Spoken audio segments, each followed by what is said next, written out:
Hey gang, welcome aboard. This is the pre-show. This is the part of the show where we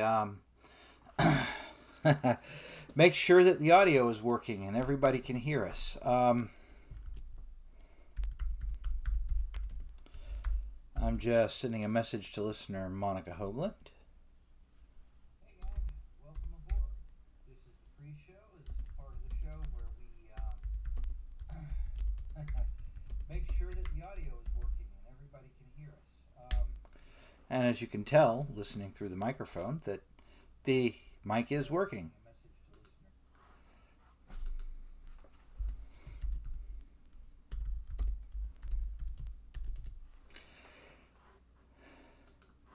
So now we're up and running. So we have in the past kind of stopped doing regular news broadcasts. So I take this couple of minutes before we actually start the live show to fill you guys in on anything that's going on. As you can see, this evening I'm wearing, it's not a new hat, but I haven't worn it in front of the camera for a long time. This is my Doctor Who hat from Monica Hoagland. Monica, I thought I would wear this tonight just for you. So thank you for making me this for Christmas a couple of years back. It is absolutely one of my treasured possessions. Eve will be joining us a little later in the evening. But the big news, let's see, what's the big news this week? That fantastic Hawkeye series where Jeremy Renner was going to be doing a show on Disney Plus, training Kate Bishop to take the mantle of Hawkeye from him. It's on the shelf indefinitely. Jeremy Renner has had some issues lately, and I think that kind of lent to Disney's decision to pull the plug on it. It'll be a while, I think, before we know exactly what's going on with it. But yeah, one of their out-of-the-gate properties for the Disney Plus streaming service is no longer happening at this time. Perhaps down the road. It's hard to know. We are, let's see, just about 2 minutes away from the opening sequence, so won't be long now. Let's see. Just do a little bit of adjusting on the mic there.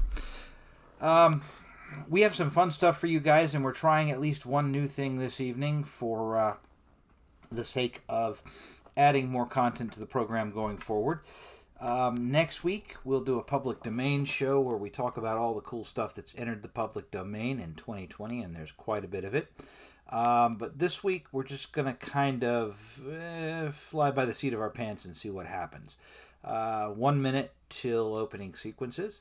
And then you guys who are just jumping in to chat, I'll get back with you as soon as I start the titles. Just hang in there for a minute or two. Let's see. I see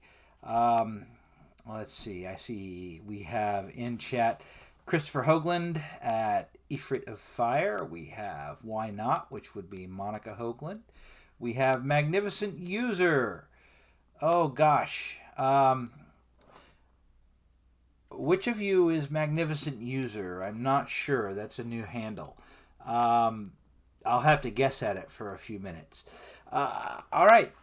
Well, let's get ready and get started here. We're under a minute to the opening titles. Let me get them all lined up. And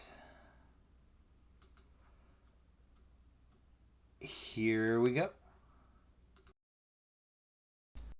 All hands on deck. All crew to stations. We're gonna throw the big red switch in 3, 2, 1.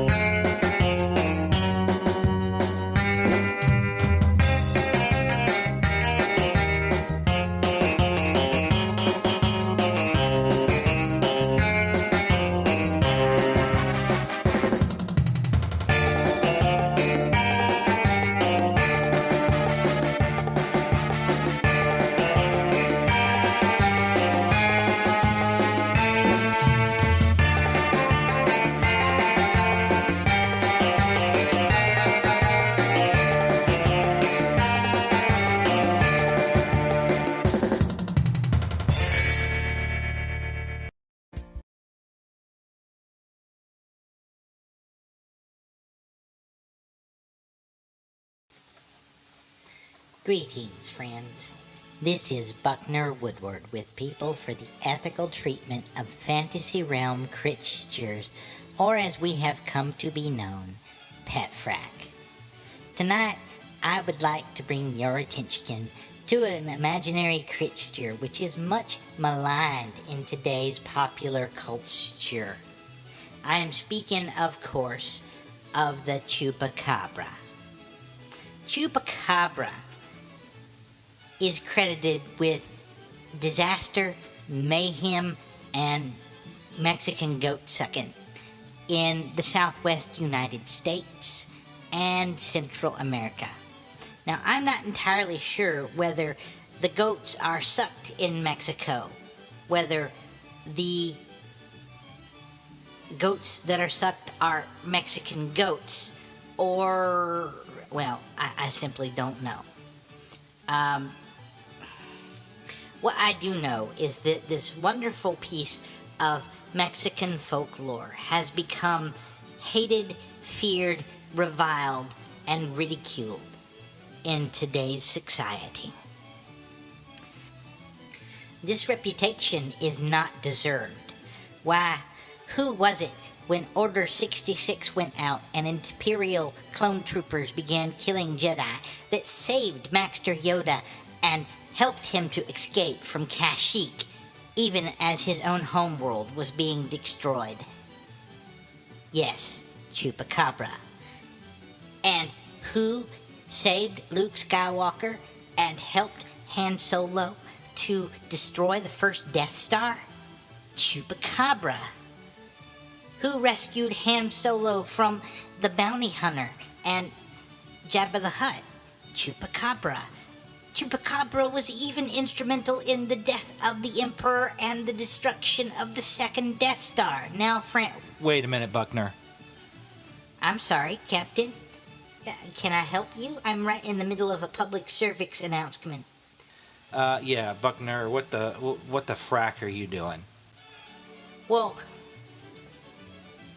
I'm doing I'm trying to tell people about Chupacabra, the Mexican Wookiee.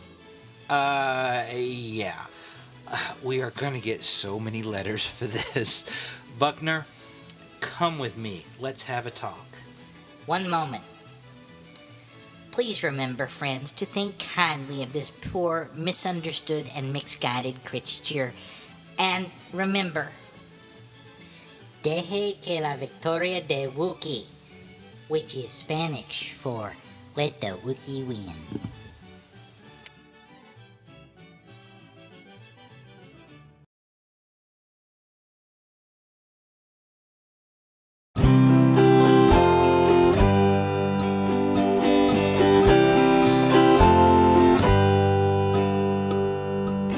Close your eyes and sleep. There are reavers in your dreams. Go to sleep, my darling.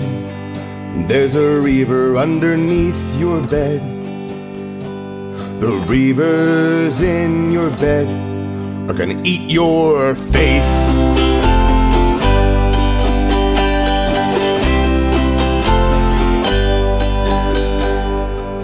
Stay in your bed. There are Griswolds on the floor. The reavers in your bed are gonna eat your face.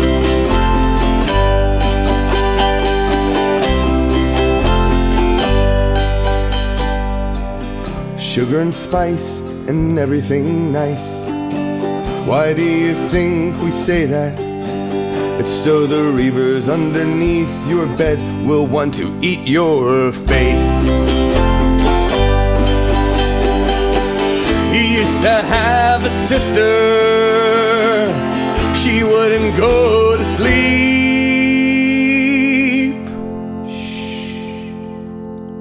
So the reavers underneath her bed ate her face.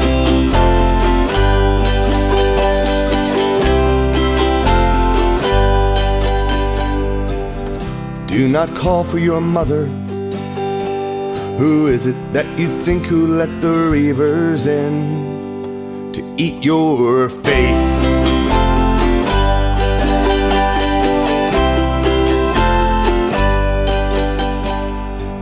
Snakes and snails and puppy dog tails, who can account for the taste of reavers? The reavers in your bed are gonna eat your face.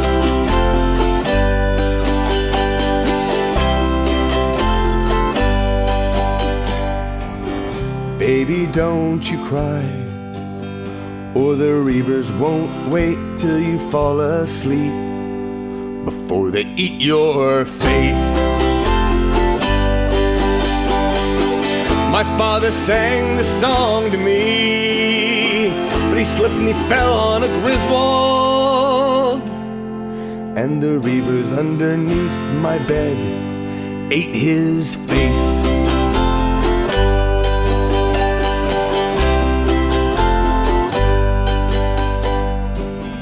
That is not a blanket. Good night.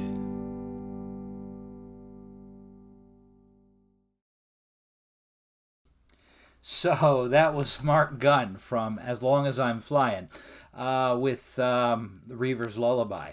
I love that piece. It's so much fun. Welcome aboard, guys. It's good to have you here for another evening at the Phantom Star. I am your captain. Yves St. George will be joining us later, and Jason will be joining us in spirit. He did swing by and give us a movie quote, and here it is. An eccentric compels two people to accompany him on an unexpected trip to change someone's mind. Now, of course, I have to go back to chat and make sure you guys actually heard the movie quote. Can you guess what movie Jason has just described really badly? If you can, type it in chat and we'll give you points towards thing. But in the meantime, if you're not listening live and you're watching this later, we'll tell you once somebody has actually guessed it appropriately. So, we've got a lot of fun stuff to do with you guys tonight. We're trying out at least one new thing in the program about halfway through. And we have a fantastic episode of Futures Past for you. So what I'm going to do is get directly into some more music. I'm in a Babylon 5 mood tonight, and I have a couple of Babylon 5 pieces. We're going to start with Tom Smith.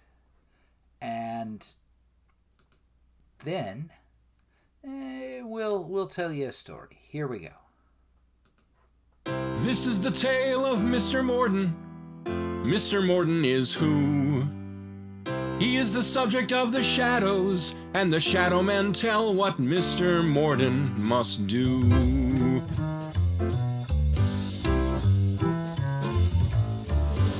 Mr. Morden was thin and gaunt, kinda creepy too. Mr. Morden asked, "What do you want?"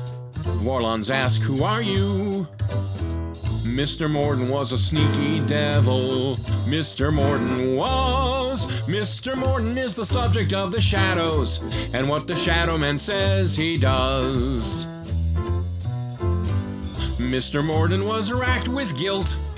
Mr. Morden's racked because his daughter and wife were killed. Mr. Morden's cracked. Mr. Morden was crazy.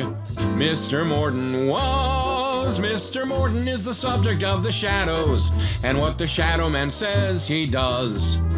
The shadows are a race that want beings to evolve, and so manipulate them into wars. Morden went to space, seeking problems he could solve, and ended up as something that he abhors. Mr. Morden and Londo planned. Mr. Morden schemed.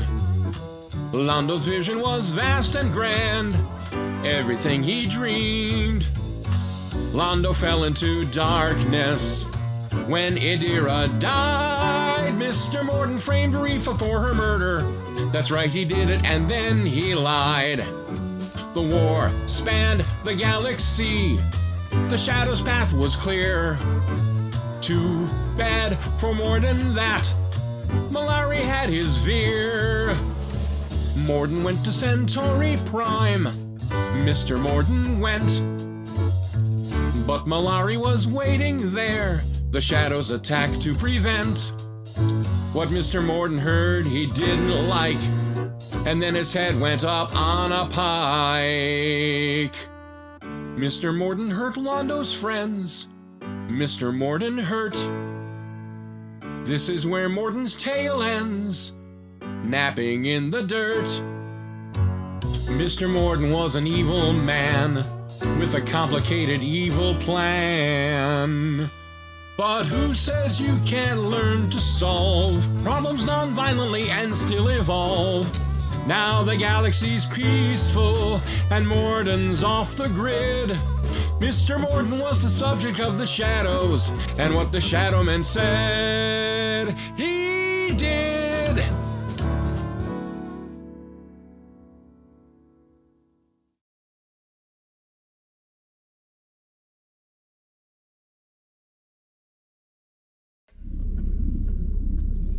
User attempting manual override.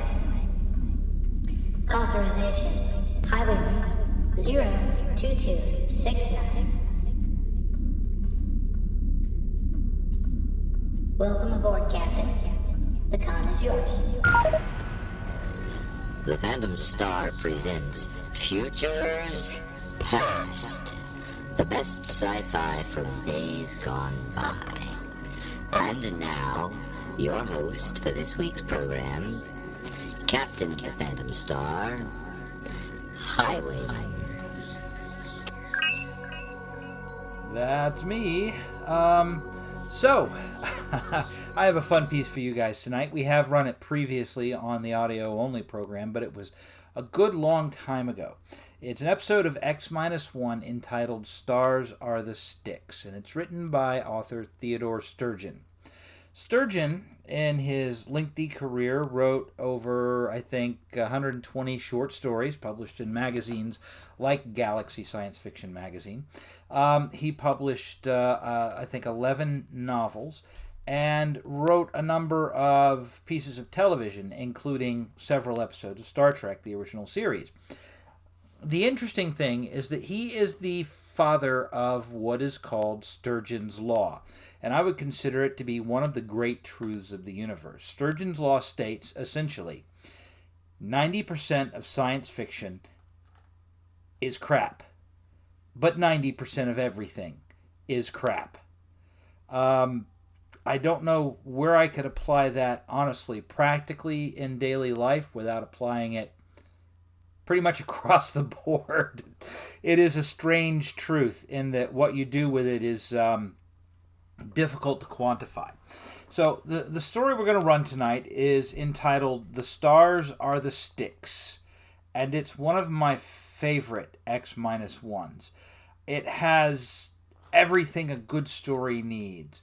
Love, betrayal, and spaceships. So without further ado, let's do this. Here we go. In just a moment, X-1, but first...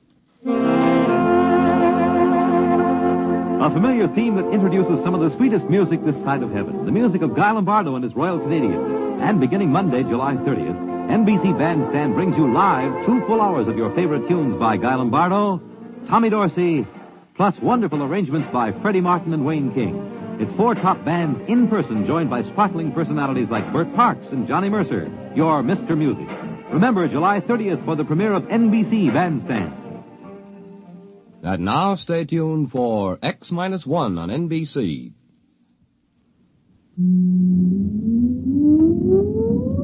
Countdown for blastoff. X-5, 4, 3, 2, X-1, fire.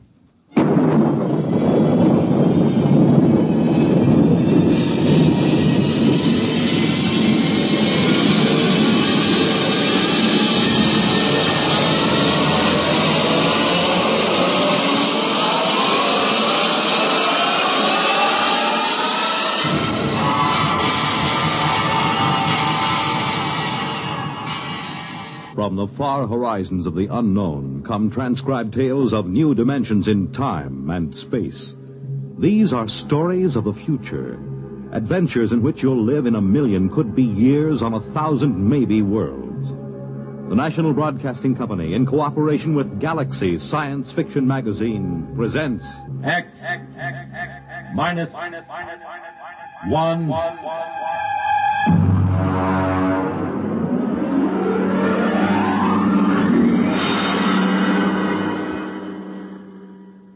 Tonight, The Stars Are the Sticks by Theodore Sturgeon.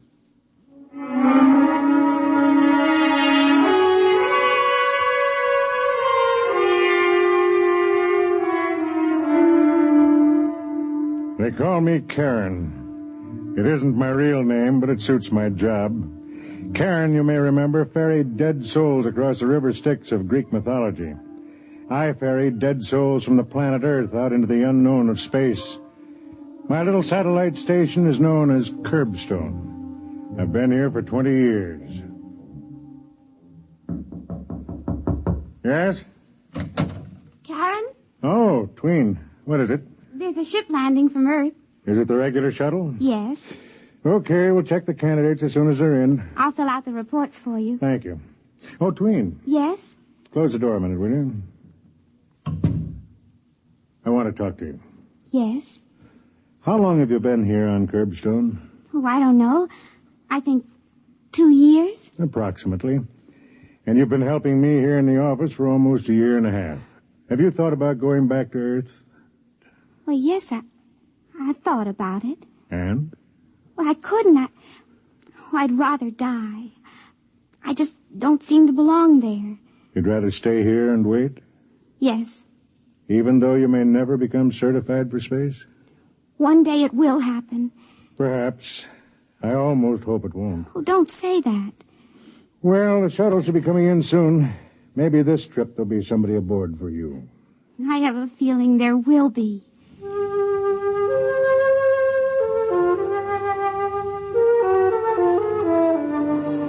I suppose I ought to explain a little about Curbstone at this point. We're a stopping point. Well, a jumping-off place would be more accurate. We get people from Earth who, for many reasons, cannot remain there. Some are antisocial, criminals of a sort. Some are misfits, individualists who cannot adjust to the rigid standardization. Some are just different, people who are physically different and who have been ostracized as a result. And a few are poets, those who have souls too big for the confines of Earth. They come to Curbstone and wait to be certified for space. And it's my job to send them out. They're waiting. How many of the strip? 2 men and a woman. One of the men... Yes? Nothing. Oh, I've known you too well to be fooled. Why, you're practically glowing. Did you speak to him? No. But you think perhaps he'll be the one to choose you? Well, I think perhaps... the way he looked at me. How? Well, he didn't think there was anything funny about me. He just looked. There is nothing funny about you. Oh, you're trying to be kind. You should know me better. I'm the original Billy Goat Gruff. Oh, I do know you better. You have a kind heart. Enough of that. Ask him to come in. One at a time.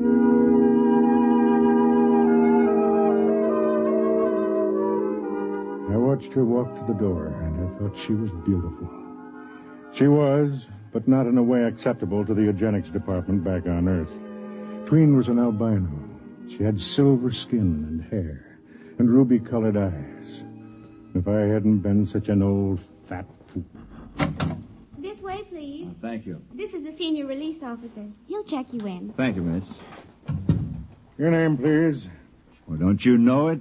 No, I'm afraid Judd! Good Lord. Hello, friend. Judson, after all these years. I understand they call you Karen. Yes. Oh, good. I'll call you Karen. Well, what in the name of misery brings you to Curbstone? Oh, I'm a candidate. But you, of all people, you had a good position and enough money. You didn't get into trouble, did you? Oh, the sort. Of what sort? When I was your student at the university many years ago, you taught me to enjoy my individuality. I tried to teach my students the same thing. The authorities wouldn't stand for it. I see. So I decided to take my chances in space. Are you aware of the risk? Well, not fully, or I probably wouldn't be here. Well, then let me acquaint you with the procedure here on Curbstone. Look out that window. What do you see? It looks like a spaceship on a launching platform. Exactly. That ship is aimed at the outer galaxies. It has enough fuel to reach its destination and land, but not enough to come back. I see. The people who come here to Curbstone have to be certified before they can take off in one of those ships. Well, how does one go about being certified? There are 3 requirements. You must pass a physical examination and a mental examination. And the third? You must find an agreeable partner for the trip. A partner? A partner of the opposite sex who is willing to share her life, or death, with you from now until eternity. That could be rather difficult. When the Earth authorities agreed to Operation Curbstone, it was decided that it would be a method of colonizing the outer galaxies with Earth people. Therefore, these ships are built to carry 2 people. I see. Well, suppose I choose somebody and she doesn't want me. You wait. Just suppose I pass the physical and the mental tests, and I even find a partner. Suppose we get into the ship and are launched into space. What are our chances? Come here. This board shows a light for each ship that is en route in space. There, you see that one? That's a couple named Fort and Mary Ellen. They went out together last week, headed for the Deneb systems. As long as the light shows, they're all right. They haven't been destroyed by radiation or piled up on some asteroid or gotten into a time warp. We know from our years of launching couples here on Curbstone that 46% of them never make it. And of those that make it? We don't know. They have the equipment for survival, of course, but who knows what they'll meet on some strange planet. And still they go out, huh? Still they go out. When do I take the examinations? Well, you can start tomorrow if you like. I'd like to talk over old times with you right now, but I have to check the other 2 passengers you came up with. Certainly. Tween, would you come in, please? Tween assists me here. She, too, is waiting to find a partner for the trip. Yes? Tween, this is Judson. Judson's an old friend. He was a student of mine many years ago. Very happy to meet you. Yes, I know you are. Tween, tell the others to come in, please. Yes, sir. A remarkable girl. Remarkable looking, at any rate. Well, Tween will tell you where your quarters are. I hope we'll talk soon. Well, I hope so. Oh, by the way, yeah? That light on the board, Fort and Mary Ellen? What about it? Well, it just went out.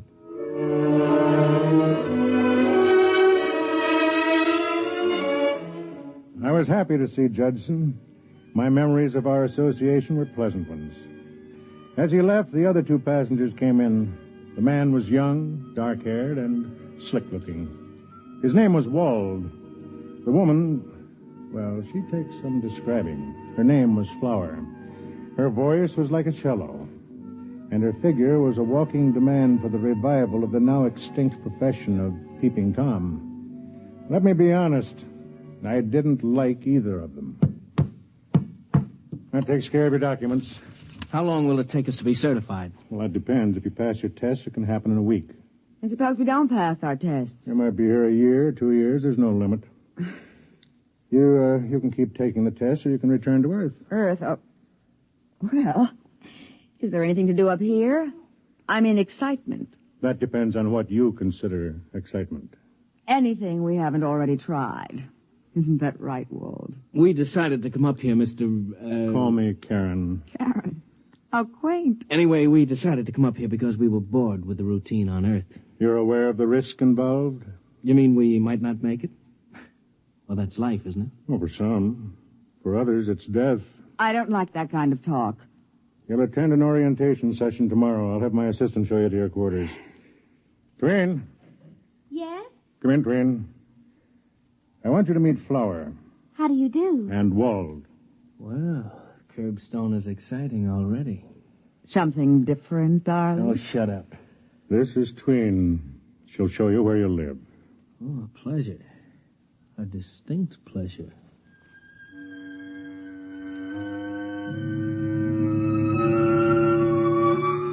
There was something decadent about Walden Flower, something almost reptilian.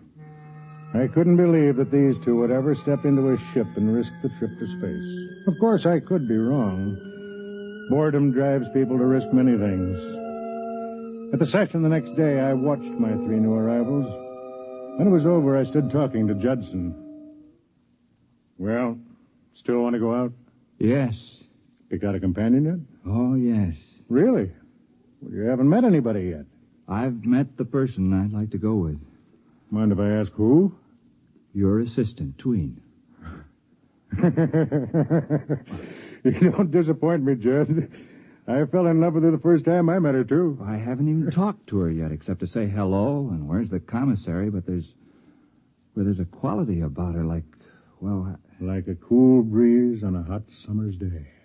Well, you are smitten. At my age, I can afford to be romantic. Oh, excuse me, am I interrupting? Not at all. Judson, you know Flower. Yes, we met on the ship coming to Curbstone. I wondered if you were busy. Me? You. Well, not really. No. Good. Then you can take me down to the recreation room for some methyl caffeine. Well, I don't use it. That doesn't mean you can't take me. Well, you're Mr. Wall. I mean... Walt and I are just very good friends. Besides, he's busy right now. He's being shown around the satellite by this gentleman's assistant. Tween? That's her name. The peculiar one. Coming, Judson? I guess so. You excuse us? Certainly.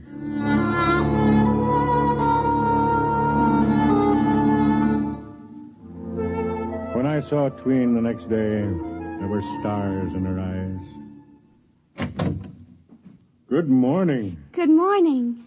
You're laughing. Am I? Your eyes are. I'm happy. Good. I think it won't be long now. Before what?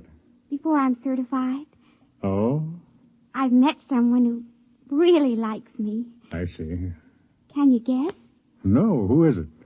Well, you know the dark-haired young man who came in yesterday with your friend Judson? Wald? Mm-hmm. We went down to the ship together, and he asked a lot of questions about it, and then we started to talk about us. He says he's wasted his whole life flitting from one diversion to another. Really? Now he says he's looking for something with some meaning. You like him? He isn't afraid of me. He doesn't see anything wrong with my being different. I thought he was with Flower. Oh, he says he and Flower travel together because of habit. They're both bored and looking for something. Or someone. Well, as long as it makes you happy. He kissed me. Do you know that no man has ever kissed me like that? You enjoyed it? Oh, yes. Did he say anything about going out into space with you? He said he could think of no one he'd rather go with. And when is he going to sign the certification?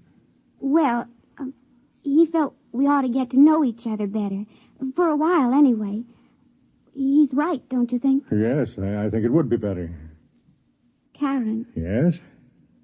I love you very much. Why did you say that? Well, because it's true. I mean, there's something so kind and understanding about you. Don't let it fool you. Underneath, I'm the same as anybody else. No, I don't believe it. Well, they picked you for this job because you have such compassion. You could never hate. Could you? I don't know. I never have, but... Well, now I don't know. That's because you're in love. You can't love really unless you can hate. I don't believe that. Oh, I just invented it to sound as if I knew the answers. Come on, I'll buy you a drink to celebrate the big event.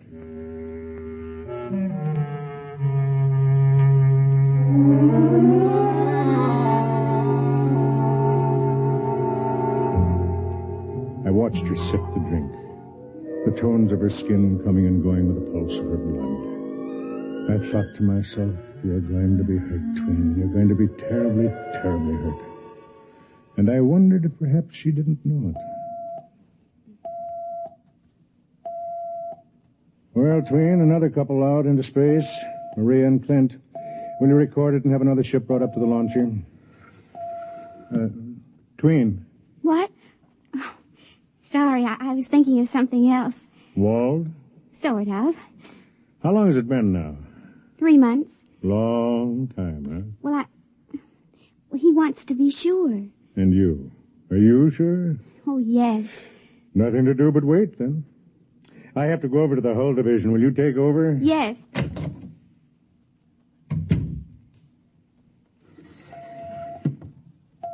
Sometime I, too, will be speeding through space, and I'll be a tiny light on this board. Hello there. You mind if I come in? Oh, not at all. Where's Fatso? Karen? Oh, he isn't that fat. He's fat enough. Where is he? He went over to the Hull Division. Yeah, this is a nice layout. Would you come to see me or the layout? You know I came to see you. Matter of fact, I wanted to talk to you about something. Well? The party tonight at the rec center. Well, what about it? We're going, aren't we?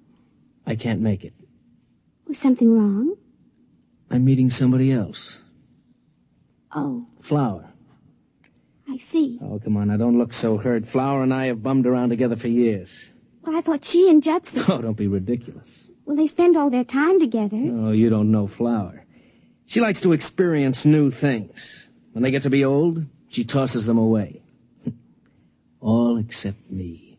And you? Do you like to experience new things and toss them away? Look, I'm sorry, Tween, but it's just the way I am. Like Flower. Like Flower. We're two of a kind. Would you do me a favor? Why not? Make it a clean break. Don't try to see me again or tell me any more lies. Even though I want to hear them. Okay. And thanks. Thanks. For these 3 months. Even though they've been make-believe. At least I've had them. Well, I'll see you around. Yeah. I'll see you around.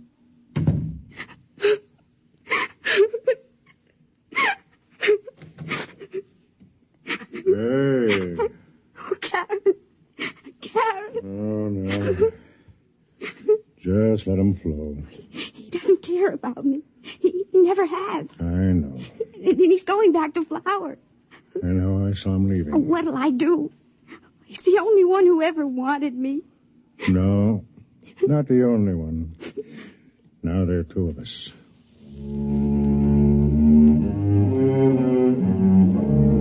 The question that kept going through my mind was, what next? How long was Walt going to hang around Curbstone before he decided to go back to Earth? I couldn't believe he'd have the guts to go out into space. But I had underestimated Flower. Well, the prodigal returns. Don't make funny remarks. Tell me, darling, what brings you to my room at this late hour? Could it be that you miss me? Or has little Miss Tween given you the heave? Shut up and give me a drink. And don't act so self-righteous. You've been having your fling with this Judson character. My. Jealous, too. Oh. I thought you and I agreed a long time ago we'd never make any claims on each other. That was a long time ago. Frankly, I'm getting bored with this satellite. Let's go back to Earth. I'm bored with Earth. Well, we'll go someplace else then. I am going someplace else. Where? Out. Space. Oh, come on now, don't be ridiculous. Oh, I am not being ridiculous. Do you know that only 46% arrive? And if you get there, heaven only knows what kind of monsters or poison atmospheres get you. I know, but there's a certain thrill in the risking. Oh, and when did you start feeling poetic? Since I started talking to Judson. Listen, Flower, don't try to trick me. I know you too well. You're 100% too selfish to risk your pretty skin for some poetic feeling. Well, listen to me. You and I have been together for years. We're very much alike. Now I'm telling you that I intend to go out. I want you to sign my certification and come with me. You're mad. No. I think maybe if we get away from everything out there, we'll find each other. Oh. We'll have a chance to love and be decent like ordinary human beings. Oh, Walt, don't you see? We've been destroying ourselves for years. We're getting older now. Oh, please. Please try to see it. A clean start, a new life, huh? Well? This fella Judson has really been filling your ear, hasn't he? He's a kind person. He doesn't think I'm worthless. You kill me, girl. Walt, will you come with me? No. If you want to wreck yourself, go ahead. And who, pray tell, thinks enough of a cheap character like you to sign her certification? Judson. What? He said he would go out with me. And I intend to go.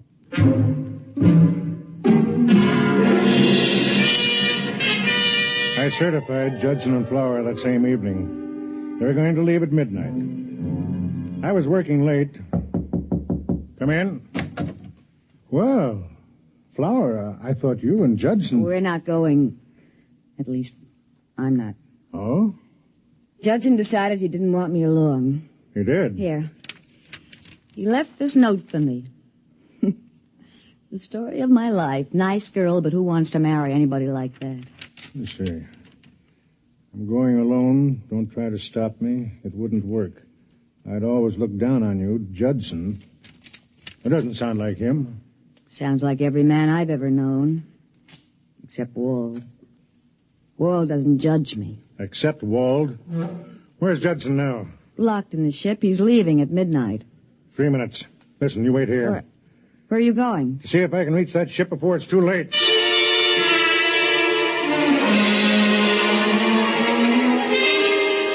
A man of my size and age shouldn't run, especially when he has a bad valve in his heart.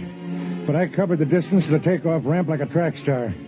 As I hit the edge of the ramp, I heard Tween's voice screaming at me from the control tower. Karen, look out! You'll burn! Karen! Look out! Karen!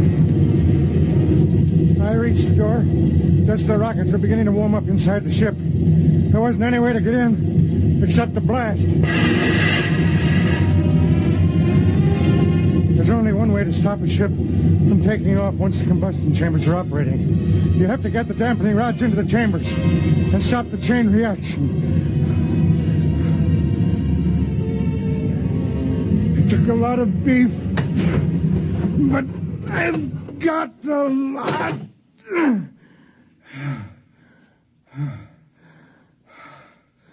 I looked around the control room of the ship. Judson was strapped into the pilot's chair. The controls were preset for automatic takeoff. I went over to him. He was dead. His head cracked like an eggshell. Judd, I know you can't hear me, but I swear to you, I'll get the one who did this. Really? Don't move. I have a gun on you. Wald, you're a pig. You're a living human pig. Thanks for the compliment. To take the life of a man whose only act against you was that he wanted to help Flower? I can't afford to lose Flower. Don't you think you've lost her already? Not at all. She thinks Judson is going out into space without her. Oh, I knew he wasn't capable of writing a note like that. It doesn't matter. Just how do you expect to get away with this? Quite easily. Judson isn't going out alone after all. Meaning? He's going to have a companion. You. It won't work, Wald. Once the ship is headed for the stars, there won't be a shred of evidence. Okay. You've got it all figured out. That's right. Now turn around. You have the gun. All I've got is this. Stop it! Drop it! Fat men can move amazingly fast, Walt. What are you going to do? Do? Nothing much. I'm just going to certify you, Wald. What? For a flight into space.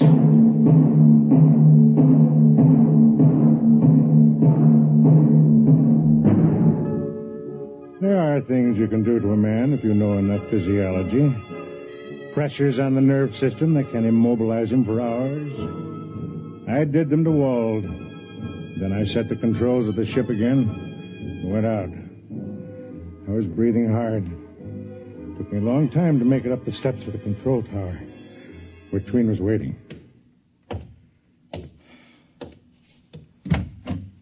Karen. Oh, Karen, I was so worried. I thought you'd be burned. And then when Wall went I'm in... okay. Let me sit down a minute. What happened? Nothing much. I had to stop Judson from leaving alone, that's all. But why? Well, Wald decided to leave with him. What? That's right. He finally repented. He knew that if he stayed around, he'd just make you unhappy again. So he asked me to stop Judson until he could join him. You mean he did...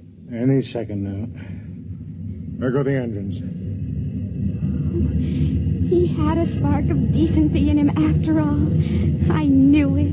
Yes. In a way, he's a sort of hero. The ship is trembling now. There they go.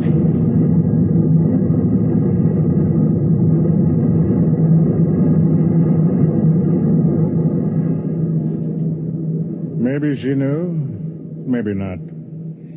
Anyway, she had loved a man, and now she could love another. She came over to me and leaned over and kissed my mouth. Her lips were cool. Then I knew that I could live with the viciousness of what I had done. When you're old and fat as I am, the kiss of a young girl can make you human again. They call me Karen. They forget what it feels like to be denied two worlds instead of one. And they forget something else, too. Karen was more than a boat pilot. He was an executioner.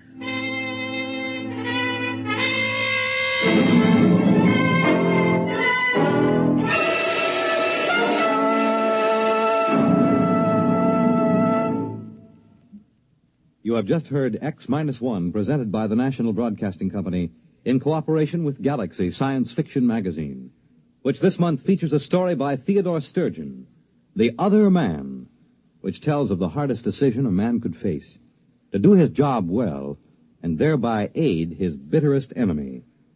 Galaxy Magazine, on your newsstand today. Tonight, by transcription, X-1 has brought you The Stars Are the Sticks, a story from the pages of Galaxy written by H.L. Gold and adapted for radio by Ernest Kenoy. Featured in the cast were Craig McDonnell, Patsy O'Shea, Dick Hamilton, Charlotte Manson, and Bob Hastings. Your announcer, Fred Collins. X-1 was directed by Bob Maurer and is an NBC Radio Network production.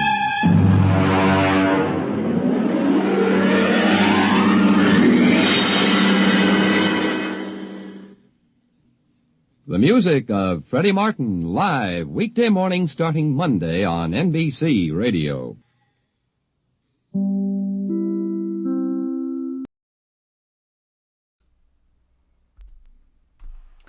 So there you have The Stars Are the Sticks by Theodore Sturgeon. It's an interesting piece. Do we consider it to be a happy ending? I don't know. I think maybe it's acceptable in 1956 as a sort of romance, but by today's standards, it's a little bit off the mark. But all the same, it's a neat story, and it's well played. In this case, I give a lot of credit to the voice actors for really bringing the piece to life. It's kind of a cheesy idea. Man strings girl along while he's got another girl waiting on the side. In the meantime, the other girl finds happiness with some other man, and hijinks ensue, and people get killed and end up floating through space. You can easily say that it's been done, but maybe it hadn't been done in 1956. And in that respect, I think it's a neat story and a good archetype for space opera. Maybe listening to this, getting ready for the show, is sort of what put me in the mood for some Babylon 5 music tonight, and we have more of that later. But first, let me see if I can find Jason's movie description again. Here it is. Have a listen. An eccentric compels two people to accompany him on an unexpected trip to change someone's mind. Now, you see, when I played that for you guys, I couldn't listen to it. And the reason that I couldn't listen to it is because we get feedback if I listen while the camera's running. So I couldn't listen to it and type it into chat for you guys to read and pore over. And this one took a little longer for someone to finally guess, and I had to give some very heavy-handed hints. But eventually, Laura Kellner and shortly afterwards, Christopher Hoagland both guessed Flash Gordon, the 1979-1980 movie. That was Jason's bad movie description for the week. So congratulations, Laura. You get bragging rights this week. And I have a message for listener Ron Marr. Ron, if you're listening or watching after the fact, I have to send you an apology. Back when we did the special on H.P. Lovecraft in October, I believe it was, and we played all that wonderful new stuff from Finn J.D. John's complete anthology of the works of H.P. Lovecraft, all of his weird fiction. We had a promotion. Finn was nice to us and let us use bits and pieces of the book for the show, and we promised we would promote the book for him, and we did. We published that anybody who purchased a copy of the audiobook or the book and sent us a picture would get a free CD and some other goodies. And Ron did that, along with a couple of others of you, but we mailed out his present in October, and it came back in the mail yesterday. So I have to apologize, Ron. We did send you out a bunch of good stuff, and it came back in the mail half torn open yesterday afternoon. Since then, Ron's ordered some items on the Phantom store and provided us with a new address, and we're going to resend all of these things out to your new address as soon as possible, and I'm sorry that you didn't receive them. We sent you some stickers and a CD and a Doctor Who Sonic Screwdriver Spork, all of which will be on its way to you in New Mexico again Monday or Tuesday. Now, I promised Lenny that if he hung around a while this evening, I'd have something special just for him. And since we are working really hard to add stuff to this, now that we have not just a webcam, but an actual studio software suite at our disposal, we want to add some more stuff. We want to show you guys a few shorts, some movies, some things like that. And tonight is our very first actual real video here at the live show. You guys who are new to the show, for 10 years we've been doing this audio only. And we finally just jumped ahead and went to TV. At thephantomstar.net you can tune in our television station 24/7, and then every Friday from 9 to around midnight you can catch us here. So our first ever actual attempt to insert video into the program, and I picked it out just for Lenny. It's Daffy Duck.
Gee, am I hungry? I could eat a saber-toothed tiger. Well, anyway, half of one. Well, this isn't getting me breakfast. Here, Fido. Well,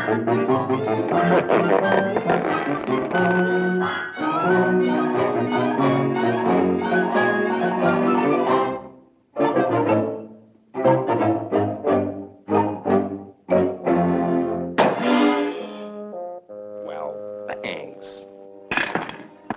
Now, come on, I'm famished. Well, I'll bet you're cranky before breakfast, too.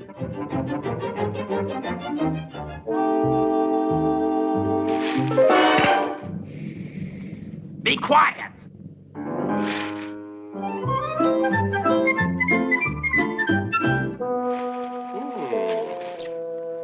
Yum, yummy. My favorite vegetable, duck.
Gosh, that duck acts like he's crazy. That is correct. Absolutely 100% correct. So that's the way it is, eh? All right, then.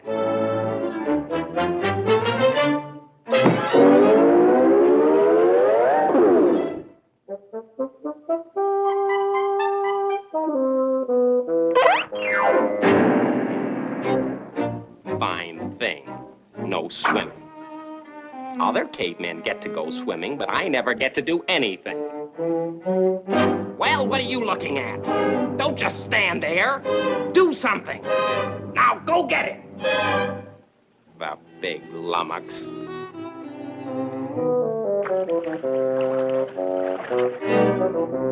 Well, now isn't that clever? The hunter's helper. Now come on!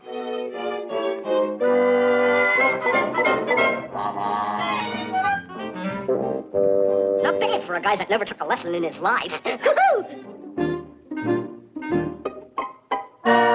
Wait here.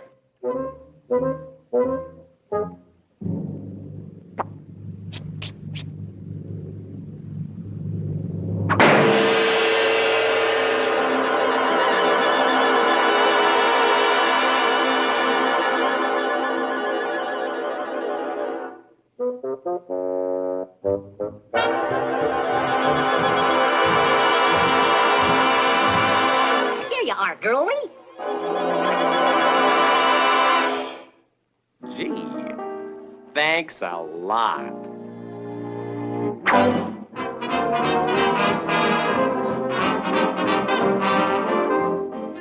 Well, just what I wanted.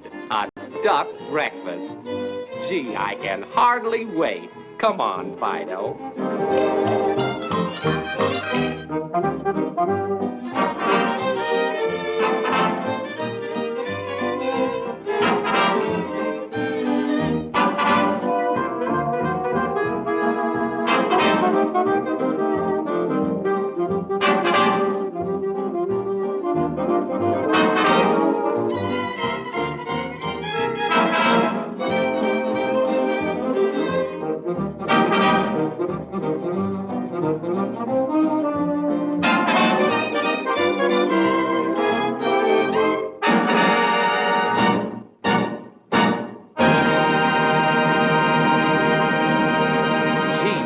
almost there. Golly.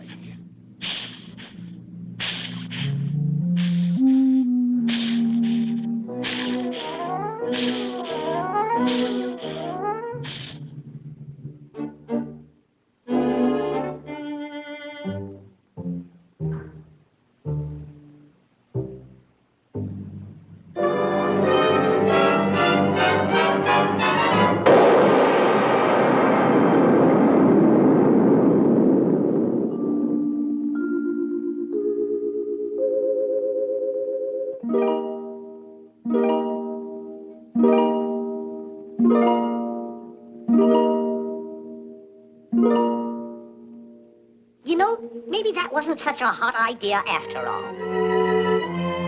Good night, folks.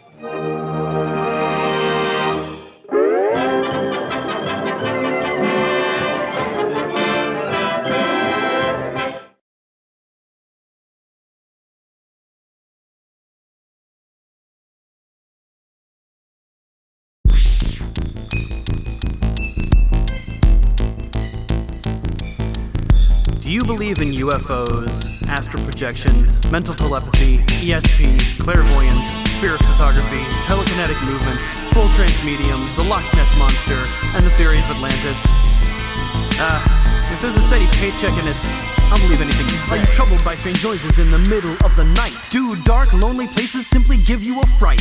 Do you experience feelings of dread in your basement or attic? Does that Patrick Swayze movie send you into a panic? Have you ever seen a spook, specter, or ghost? Then call the professionals, the guys with the most powerful particle nuclear accelerators. They might be unlicensed, the EPA's a straight hater. No job too big, no feet too big. They're always on the case if there's a terror dog in the fridge at your place, or eggs cooking on your counter, a sin against science. You don't see that behavior in a major appliance. The spooks show defiance, slime flowing and seeping. Somebody blows their nose and you wanna keep it? All the haunts all at once in the night they go bumping. So listen, you smell something? Grab your stick, hold it, heat 'em up, smoke it. There's something strange in your neighborhood. Make 'em hard, ready, cross the stream steady, and you know the bustin' makes me feel good. 2 in the box, ready to go. We be fast and they be slow. We came, we saw, we kicked its ass, 'cause you know bustin' makes me feel good.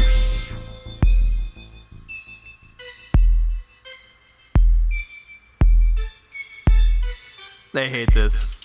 I like to torture them. They have just the right advice to get you out of any mess. Like if someone asked you if you're a god, you say yes. Or when you blurt out in public that you were once possessed. Very good. Short but pointless. They will tackle any vaporous, free-floating apparition, send it into submission, and they get paid in commission. From Sam Hain to the Sandman, the Boogeyman and Slimer, from Vigo and Zool, and Ghost of the Traveler, and Vince Clortho the Keymaster. They will topple any scum. You want your butt saved? Yes, have some. And when they need to find just when the spirit first died, they go back and reference the Tobin Spirit Guide. They'll get your slime in the mood to rename things with flair. Times Square slime? Slime Square. Every part of their job fits my life, so it seems. Even at the public bathroom, I never cross the stream. Grab your stick, hold it, heat 'em up, smoke it. There's something strange in your neighborhood. Make 'em hard, ready, cross the stream steady, and you know that bustin' makes me feel good. 2 in the box, ready to go. We be fast and they be slow. We came, we saw, we kicked its ass, 'cause you know bustin' makes me feel good. That is a deadly high five. Now a new crew is throwing on the proton pack, suiting up and heading out for an ectoplasmic attack. A new team's on the case to save the universe. 4 women saving the city in a tricked out hearse. New film, new generation full of comedy queens. 'Cause the franchise rights alone will make us rich beyond our dreams. Just like that time in 91 that was so very spooky. And Gozer came back and they had to recruit the rookie. When things got animated with Slimer and the boys, or even a bit extreme, there were so many toys and so many ways to enjoy their escapades of them saving the day in each and every way. From comics to games, TV and movies, Ghostbusters cheer me up whenever I'm gloomy. And while a reboot may not be exactly what we wanted, the original's still there, gone but not forgotten. Grab your stick, hold it, heat 'em up, smoke it. There's something strange in your neighborhood. Make 'em hard, ready,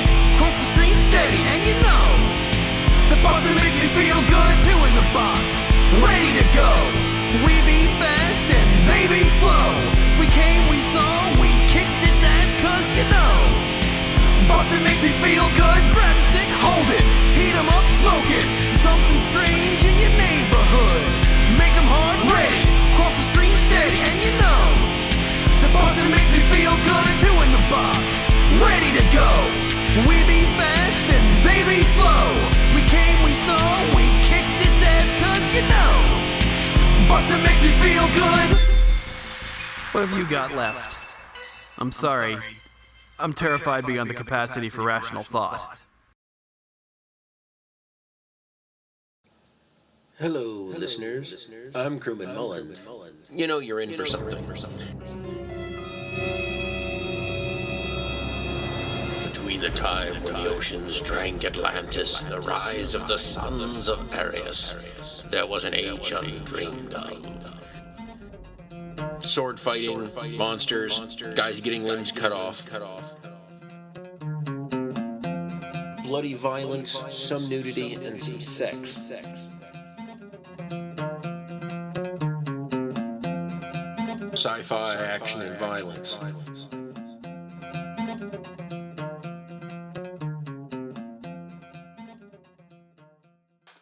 Welcome to Adventures in Adventure. I'm your host, Dirk Valiant. This week, we'll be continuing with the continuing adventures of Tom Corbett, Space Cadet. When last we left our heroes, they were forced to endure being marooned on a dangerous planet and deal with the starship captain gone rogue. What new and unexpected challenges will they face this week? Find out in Greatest Show in the Universe, Part 1. Kellogg's Pep, the build-up wheat cereal, invite you to rocket into the future with Tom Corbett, Space Cadet. Stand by to raise ship. Blast off. -5, 4, 3, 2, 1, 0! As roaring rockets blast off to distant planets and far-flung stars, we take you to the age of the conquest of space with Tom Corbett, Space Cadet.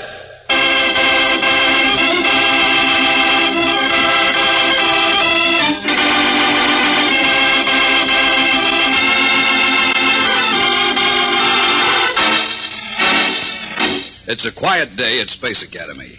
And in their dormitory room, cadets Tom Corbett and Roger Manning are taking some time off for a bit of intensive study.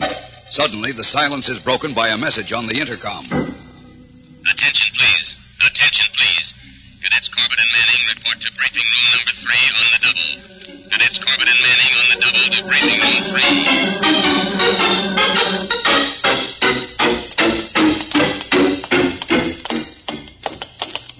Number 3, that'll be the next door, Roger. Wait a minute, Tom. Let me cross my fingers. For what? Luck. I only hope it's Captain Strong and not Commander Arkwright in there. What's the difference? If you're in a jam, you're in a jam. Not quite. The captain just sort of trims my jets, but the commander, he blasts them. Fingers all crossed? And toes. Let's go. No commander. Thank Jupiter. How do you do, gentlemen? How do you do, sir? Cadets Corbett and Manning. That's right, sir. Permit me to introduce myself, Colonel Roscoe Wilberforce. Colonel? The rank is an honorary one. Here, these orders from Commander Arkwright will better explain my presence. Oh, thank you, sir. Wilberforce. That's a familiar name, sir. It should be, my boy.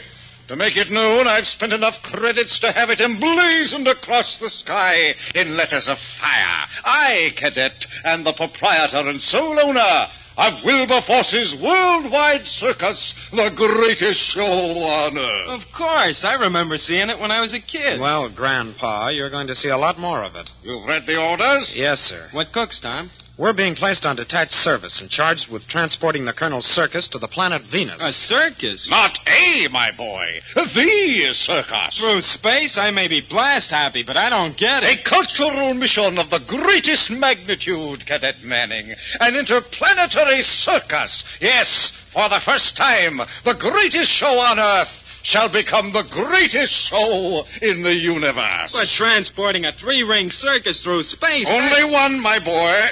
This is in the nature of an experiment. The orders say that you have a space freighter for transportation. That's right, Cadet Corbett. The Leo. Most suitably named for the first lion I ever owned. A splendid beast. Which brings up another point. Are there going to be animals in this space circus, Colonel? But of course, lad. What circus would be a circus without animals? We'll be transporting my star act, Princess Marja and her 20 ferocious felines. 20? You think that's too many? I think one is too many. Roger. We can't actually say, Colonel, until we see the ship and its loading and storage facilities. Excellent. I have a jet car outside to take us to the spaceport. Are your animal men handy so that we can discuss the problem with them? Princess Marja herself is there with my chief animal handler, Vance Tremor. Princess? Well, what are we waiting for? Let's go!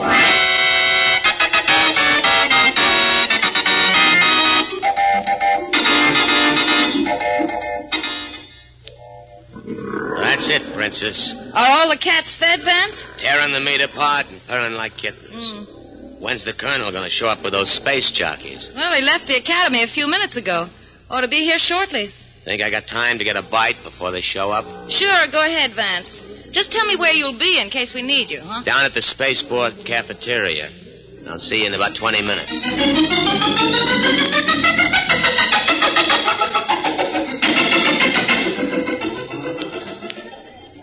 Hello, Vance. Hi, Mr. Dimitro.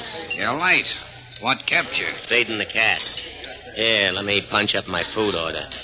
This apple pie, cup of coffee. That's all. As soon as I get my food, we can talk. Okay. Now, what's on your mind, Mr. Dimitro? Can't you guess? Pie ain't bad. Well, now, my guess would be you want to offer me a job with your circus. Let's suppose you're right. I got a good outfit. Not as big as Wilberforce's, but it can be. Not if he pulls off this interplanetary tour. With all the publicity and advertising he'll get, your show won't draw a fly. I know that. But suppose he can't pull it off. The publicity will backfire. What's more, he'll lose a fortune in credits. Which could put him out of business and leave you without competition. Well, what's your offer? Offer? Don't be coy, Mr. Dimitro. You want me to sabotage, ruin the Wilberforce show. So what'll you pay? Blunt, aren't you? I get to the point, that's all. Good. Shall we say 50,000 credits? I never did like round numbers. I prefer percentages. Meaning? I do the job and we're partners. I get a 50% interest in your show. Half the show? That's ridiculous. Half of something is better than all of nothing. Outrageous. I certainly... And nothing's what you'll have if this interplanetary stunt works. We got a deal? Look here, Vance. Is it a deal? I can't give... All right. It's a deal. Good. And we're partners. What do you plan to do? I don't know yet. But you can bet your last credit on this, partner. Wilberforce's circus is never going to give a performance on Venus. Or, for that matter, anywhere else.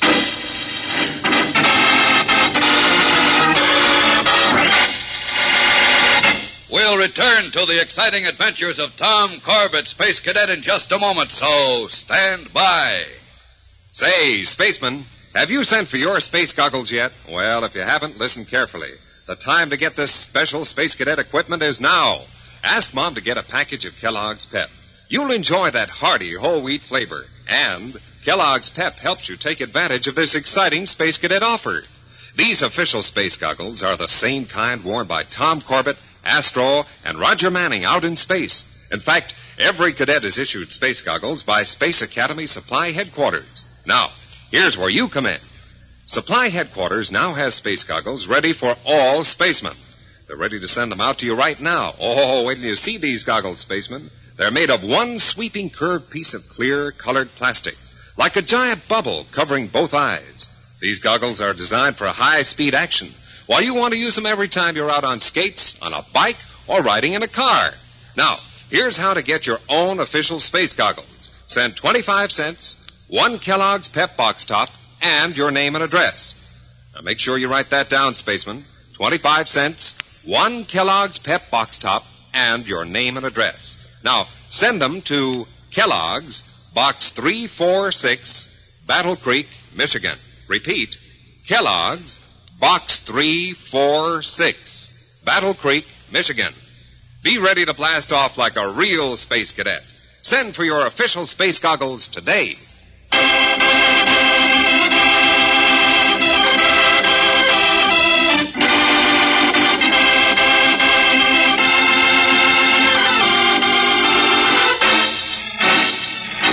Tom Corbett and Roger Manning are on detached service from Space Academy under orders to help transport an Earth circus to the planet Venus. Now, with circus owner Roscoe Wilberforce, they arrive at the spaceport, where the circus is ready to be loaded aboard the space freighter Leo.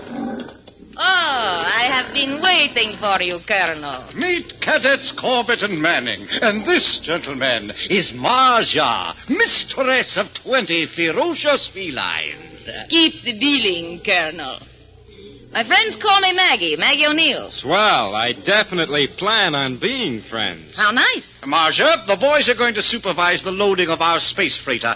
They want to see what plans you've made for transporting the cats. All right, Colonel, I'll show them the setup. I'm going to check up on some financial details. If you need me, I'll be in the box office car. I'm sure Miss O'Neill can take care of us, Colonel. I know she can. Yes, of course. I'll see you later. All right, gentlemen, if you'll follow me. It'll be a pleasure.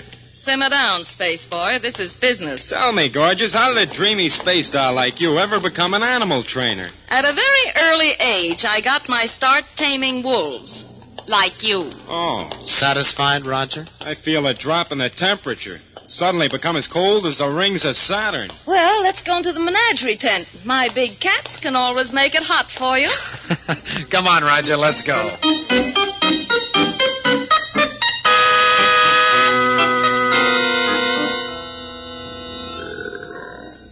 And here's the last of my beauties. Cecil, meet some space jockeys.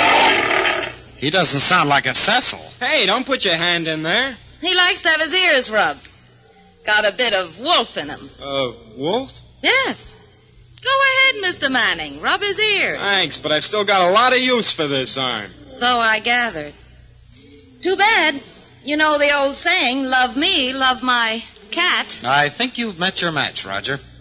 Well, Miss O'Neill, where are the shipping cages? Why, the ones they're in. We've always used them on the tour. Well, this is a little more than a tour, especially for 20 animals. But why can't you... You see, miss, when a rocket ship blasts off, everything has to be fastened down tight, including the crew. I don't get it. What's the problem? On blast-off, if those animals aren't secure, they'll be thrown to the floor of their cages with enormous force, enough to kill them, perhaps. Sure, you're just going to have to tie your pets down, sweetheart. Very funny, Mr. Manning. Very funny. No, Miss O'Neill, Roger means it.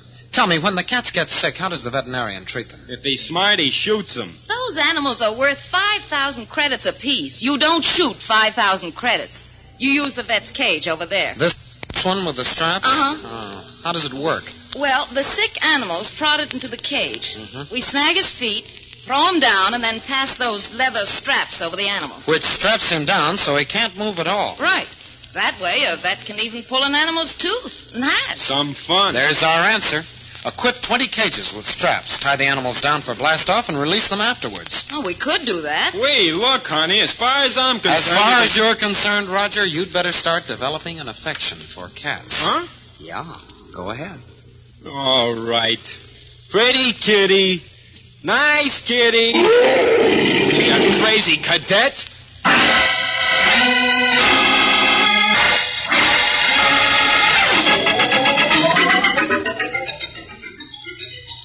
All right, Vance. When I open the cage, you start prodding Cleopatra into the other cage. Cleopatra yet? Tom and Roger, as soon as her paws get in those loops, pull her up against the bars of the cage. Then Vance and I'll anchor her to the floor. Okay, we're ready.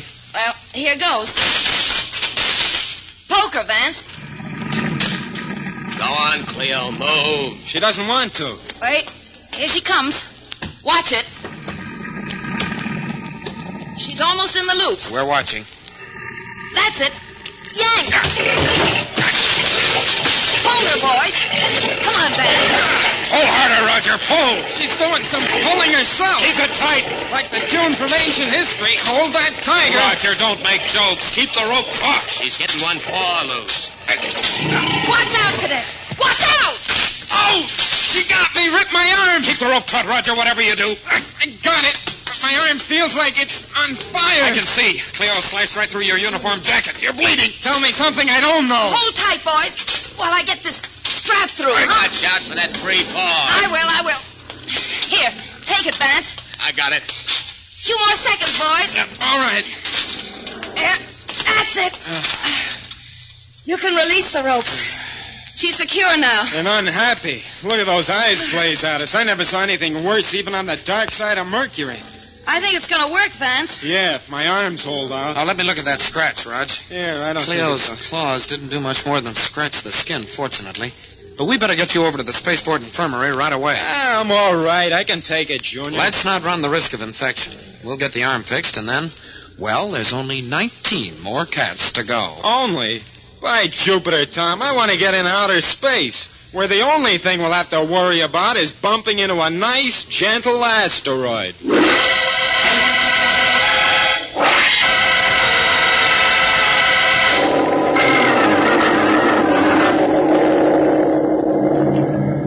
Everything okay on the good ship Leo, Raj? Yeah, Junior. We blasted clear without any trouble, which is a surprise to me, I must admit. How's the arm? Okay, just stings a little once in a while. Oh, good.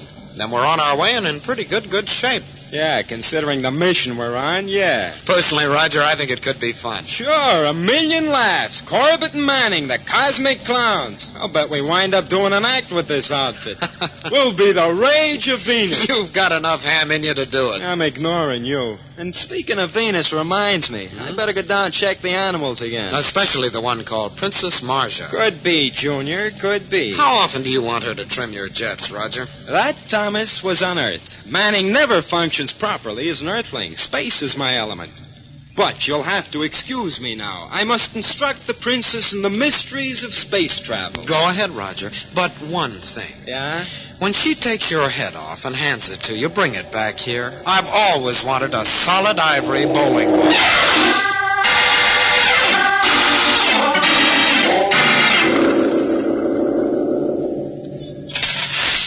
And this, Margie, is the control deck.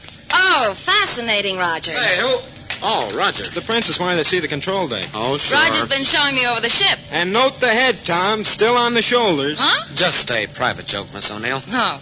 I prefer Marja or Maggie. Right, Marja. Oh, by the way, has Roger told you yet that taking you to Venus is like... Junior. Marja, they call Venus the beauty of the planets. Well, taking you to Venus is like carrying... uranium to Pluto. Roger, I think I detect that odor of wolf again. Oh, Margie, you got me all wrong. I'm just... You're going to wish you were, Roger. Huh? Both of you turn very quietly. Look at the hatchway. We've got company. What are you... Cats! How did they get loose? A tiger and 2 lions. Tom! Don't move. I'll handle this. Thanks, Margie, but I've got more faith in the parallel array. Tom, use yours. I haven't got one. Remember, this is a commercial flight. Well, there must be one on board. Sure, in the weapons locker right outside. Maybe I can slip past you. No, I guess I can't. Tom, those cats, they're getting ready to spring.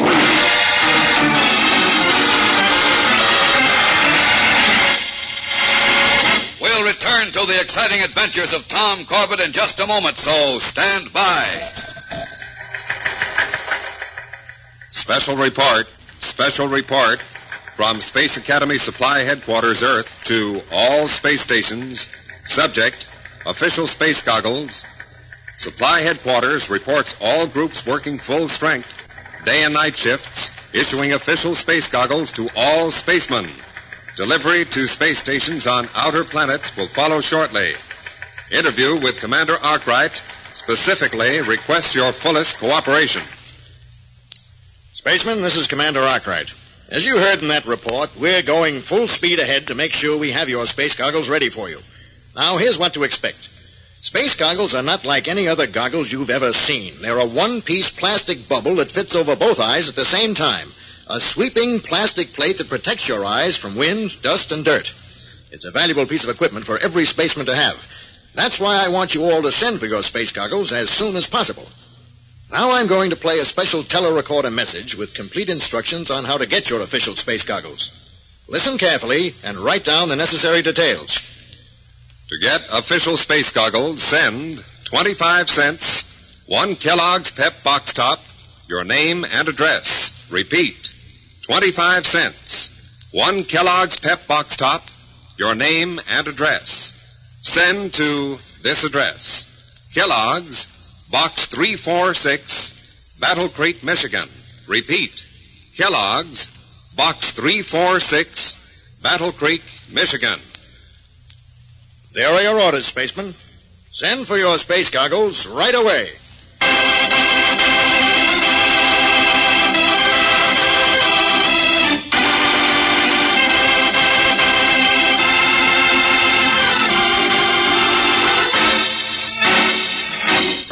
largest circus, the Wilberforce Mighty Show, is making the first interplanetary trip ever attempted by a big top organization. And Space Cadets Tom Corbett and Roger Manning have been placed in charge of the expedition. Part of their cargo is a wild animal act. Now, 3 of the big cats have somehow escaped from their cages and confront the cadets and Princess Marja on the space freighter's control deck. They stand there, weaponless, the path to the arms locker blocked by a tiger and 2 large lions. Tom, the cats will be at us in a moment. Easy, easy. I can control them. Quiet, babies. Quiet. Give me that stool. Okay, here. We've got to get to the arms locker. Marcia can't lead those cats around like tabbies. So you go, Tom. And kiss Cleopatra for me on the way. Nice, pussy, nice. All right, baby. Easy. Roger. Those magnetic sole shoes. Get them. What? Make like Cinderella. Put them on Marja's feet. Well, what are you going to do? Deactivate the gravity stabilizer. Throw the ship into free fall. What'll happen? All right, Cleopatra. Rex, do not get excited. We'll be wearing magnetized shoes, so we'll stay on the metal floor. But without gravity, the animals will float in the air. Then I can get through, grab a parallel ray gun, and retake them. Lift your foot, Princess. I'll put the shoe on. Now, careful, Roger. Don't let them think you're hurting me. I wouldn't want them to think that for the universe. Now the other foot. Easy, babies. Easy. Down, Georgina. Okay, Roger. Yeah, throw the ship in a free fall.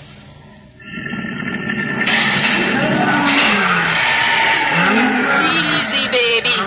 Easy. What a sight. They are floating. Come on, Roger. Let's get those parallel rays. It is all right, babies. It will be over soon. Give me one of those. Here. I'll freeze Cleo.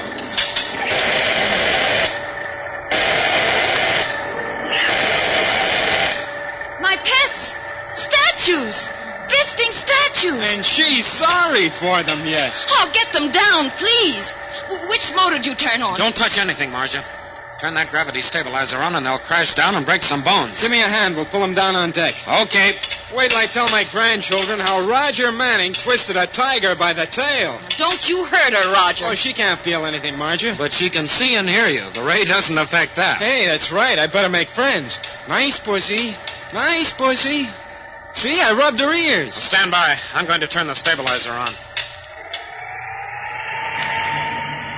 Now, let's get these animals back in their cages. Check, Tom. I like tiger rugs, but not with the tiger in them.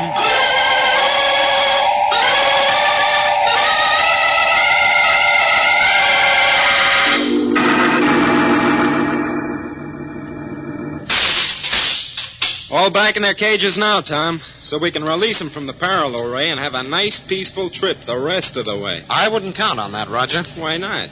Look at the lock on this cage. Broken. And not by the blast-off thrust. It's been deliberately smashed. My guess is that somebody on this ship doesn't want us or the circus to reach Venus. But who? That, Roger, is what's going to keep us busy for the rest of this trip. Because there's one thing we can be sure of. Whoever did this is going to try again.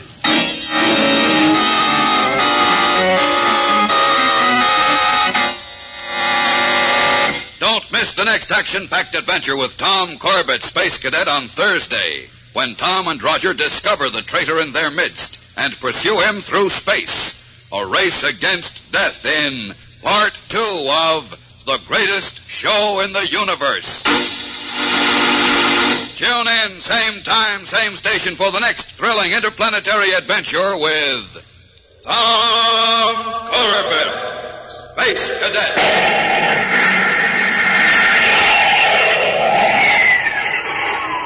Brought to you by Kellogg's Pep, the build-up wheat cereal.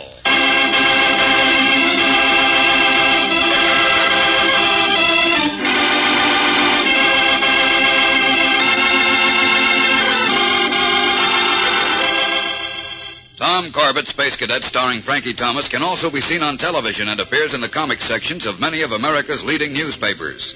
Look for it daily and in weekend editions. Featured in the cast are Jan Merlin, John Griggs, Leon Janney, and Connie Lemke. Today's program was written by Palmer Thompson, directed by Drex Hines. Jackson Beck speaking. Kellogg's Raisin Bran, raisins and bran flakes too. They're out of this world. They're out of one package. Kellogg's Raisin Bran. Kellogg's raisins are honeycomb coated to keep them tender. The bran flakes crisper. Kellogg's Raisin Bran. Raisins and bran flakes too. They're out of this world. They're out of one package. Kellogg's Raisin Bran. Eat Kellogg's Raisin Bran. Eat Kellogg's Raisin Bran. Eat Kellogg's.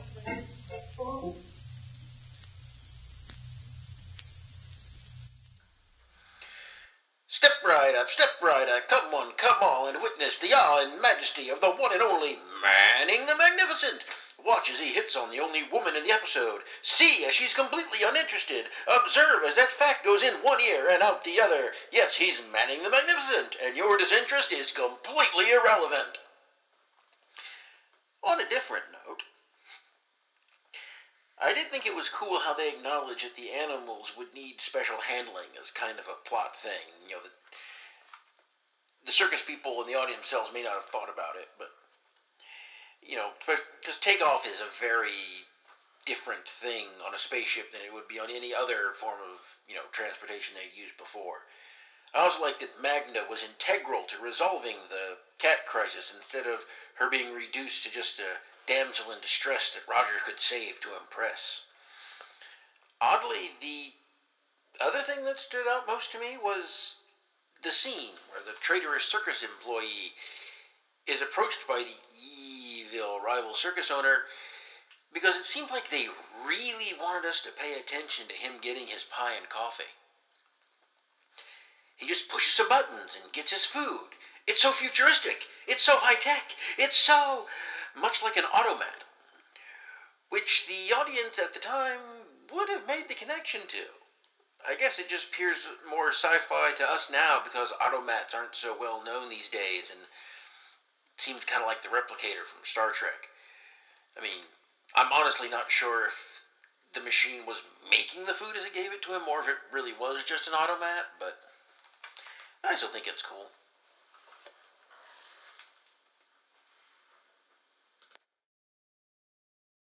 No sleep till!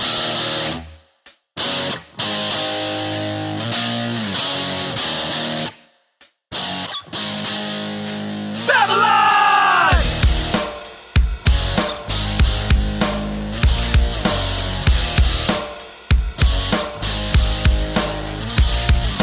$2.5 million tons of spinning metal. Aliens and humans wrapped inside, they settle. Thousands together all alone in the night, and they're gonna party for the right to fight. Big space station, living in rotation. Londo Malari always on vacation. Not aligned worlds are unstable, unable to figure out if shadows are the truth or a fable. Great council's hailing, Sinclair ain't bailing. Battle out the line, his secrets unveiling. And John Sheridan, whether dead or alive, he's the best last hope of Babylon 5.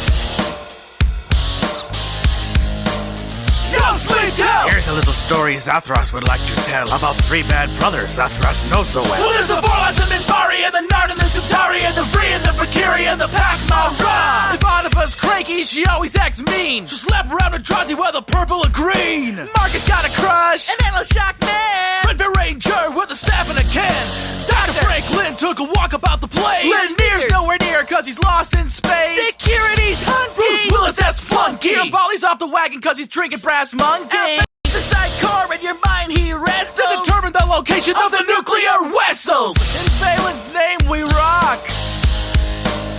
No sleep till! Intergalactic planetary.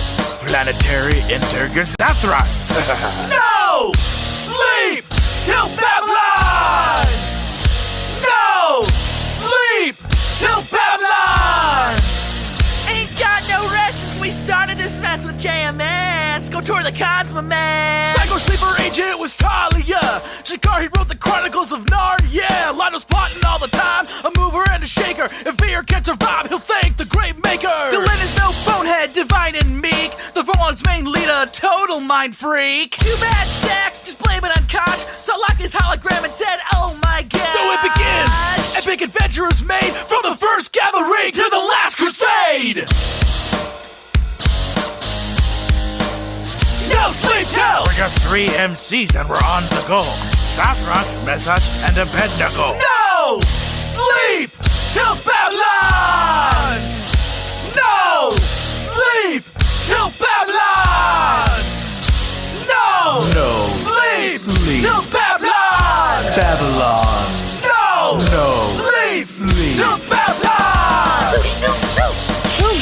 lubba lubba, boom shabba lubba lubba. Hey there, 3 bags full. You come here often? Yes, I do. Dinner shabba lubba lubba, drink shabba lubba lubba. Kiss, kiss, kiss, kiss, kiss. Grab! I slept with you the other night. You didn't call, you didn't write. I think you did it just for spite. Oh, yes, oh, yes. Oh, tell me about your portfolio. Oh, yes, oh, yes. Oh, lie to me about your family. Oh, yes, oh, yes, oh, yes, yes. God, you're good. No. Sleep. Till Babylon. Babylon. No. Sleep. Till Babylon. Babylon. Spook. All I really want is spook. And in the morning, it's spook. 'Cause in the evening, it's spook. I like the way that it tastes. It's blue meatballs and grayish taste.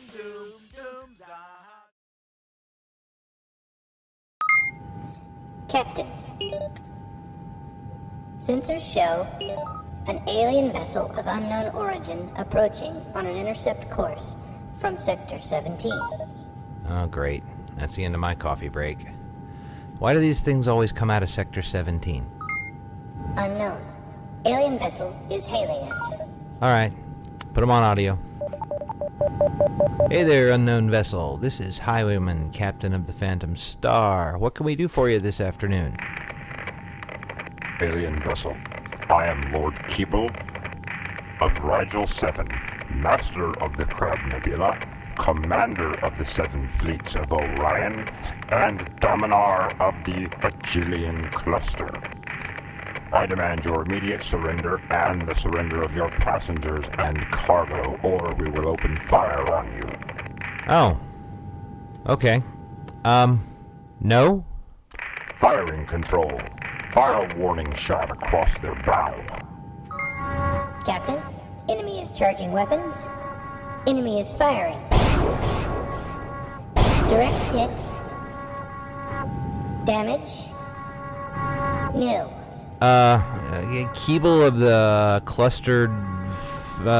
never mind, man. How about I just call you Shorty? Listen, Shorty, that warning shot you just fired was right up our nose, and we are prepared to accept your surrender immediately. Check your instruments there, bud. I think you'll find that you did exactly 0 damage. What? What's powering your shields? Yeah, that'd be OS 10. Listen, I don't want you to feel that you're doing badly, so let me give you a little something. Here, have one of these. And yeah, one of these too. Yeah, and let's just wrap up with one of these.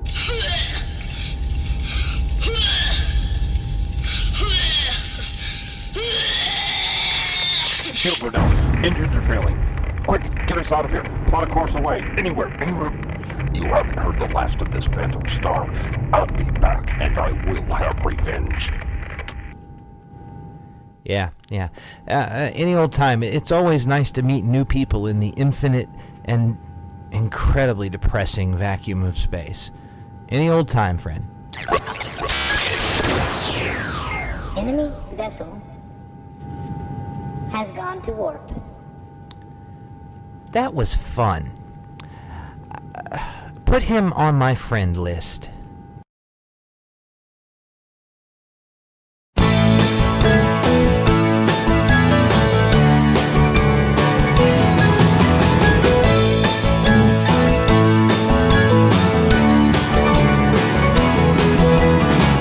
The war has started. This might go on all night. The Dark Lord's come a-knocking. I'm so glad I trained these kids to fight. Started up this organization to resist this evil occupation. Dumbledore's army is here to stay. Dumbledore's army is the DA. And God help anyone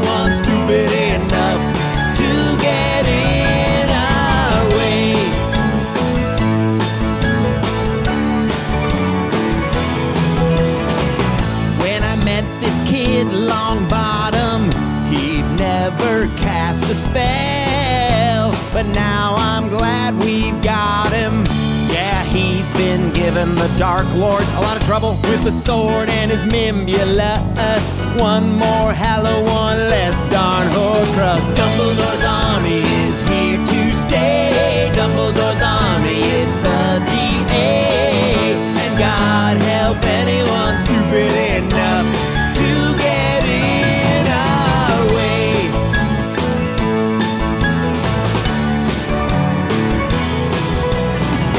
Hogwarts just got attacked.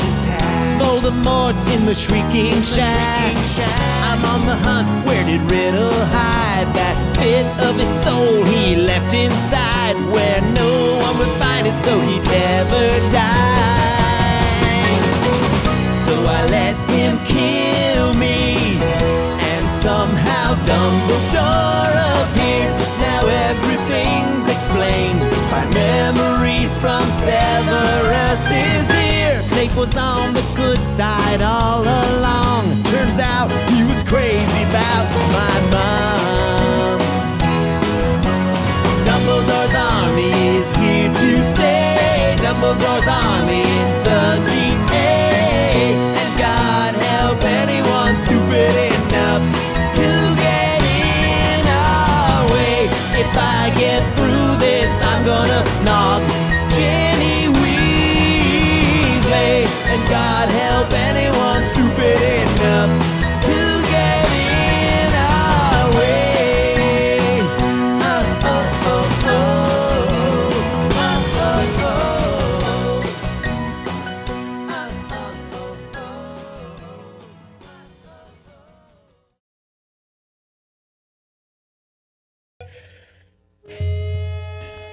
Welcome to Radio Free Transylvania on the Phantom Star with your host, Eve St. George.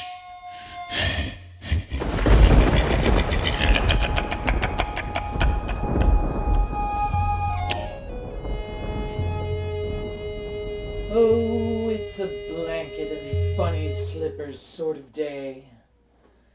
These winter days in the dark of the year, where the glorious gulf of night yawns longest. Exquisite. So trust humanity to ruin the whole thing with some jolly lamp-lighting, nonsense-singing holiday celebration. Philistines. Bah! Go ahead and wrap the trees in all the tiny light bulbs your cowardly little hands can conjure.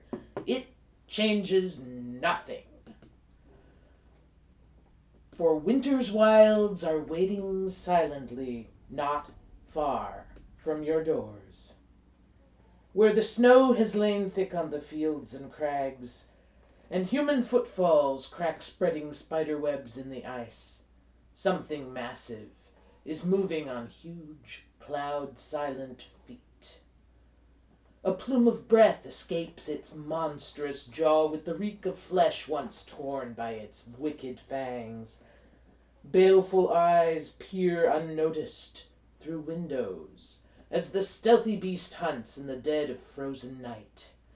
Beware, foolish humans, if you be unwise enough to arrive on this direst of evenings without the protection of new clothes.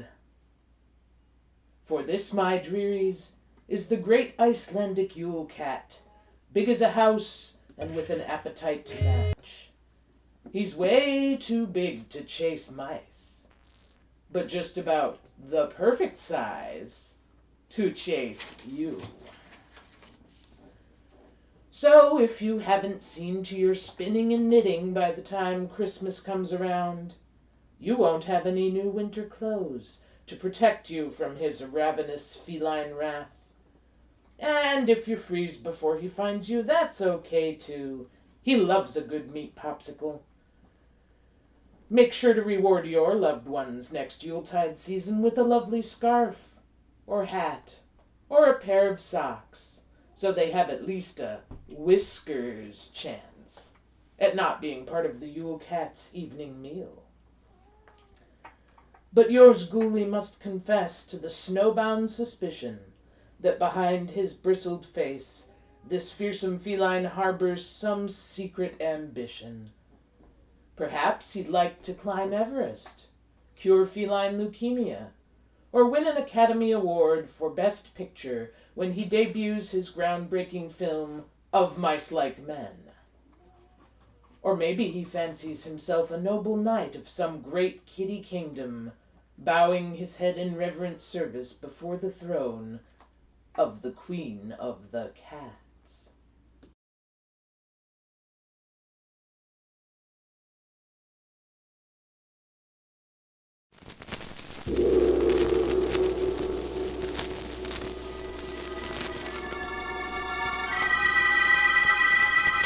The Sealed Book.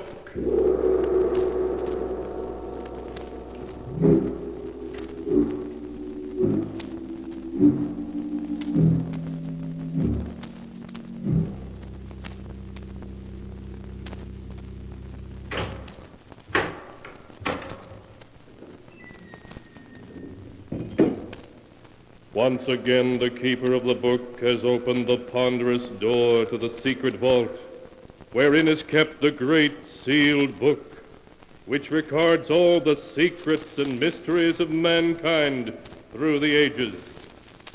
Here are tales of every kind, tales of murder, of madness, of dark deeds, strange and terrible beyond all belief.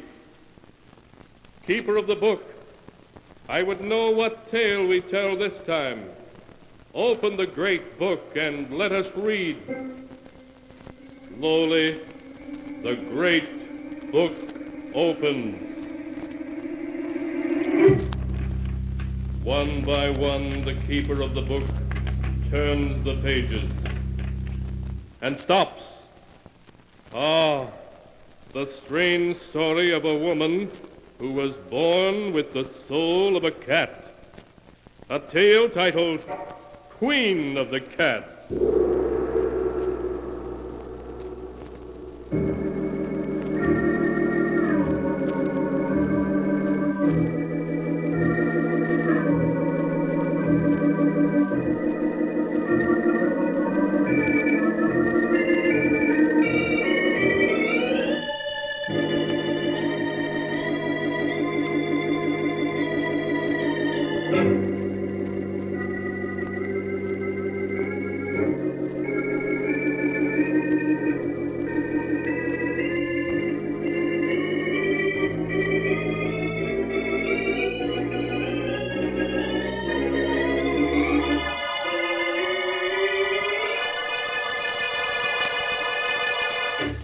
Here is the tale, Queen of the Cats, as it is written in the pages of the sealed book. It is early evening, and in a large, old-fashioned living room filled with gloomy shadows, young Chris Arnold, his face haggard, sits glowering at his fiancée, Jane Elliott, and the serious-faced doctor, whom she has brought to see him. Chris's hand trembles as he tries to light a cigarette while he speaks.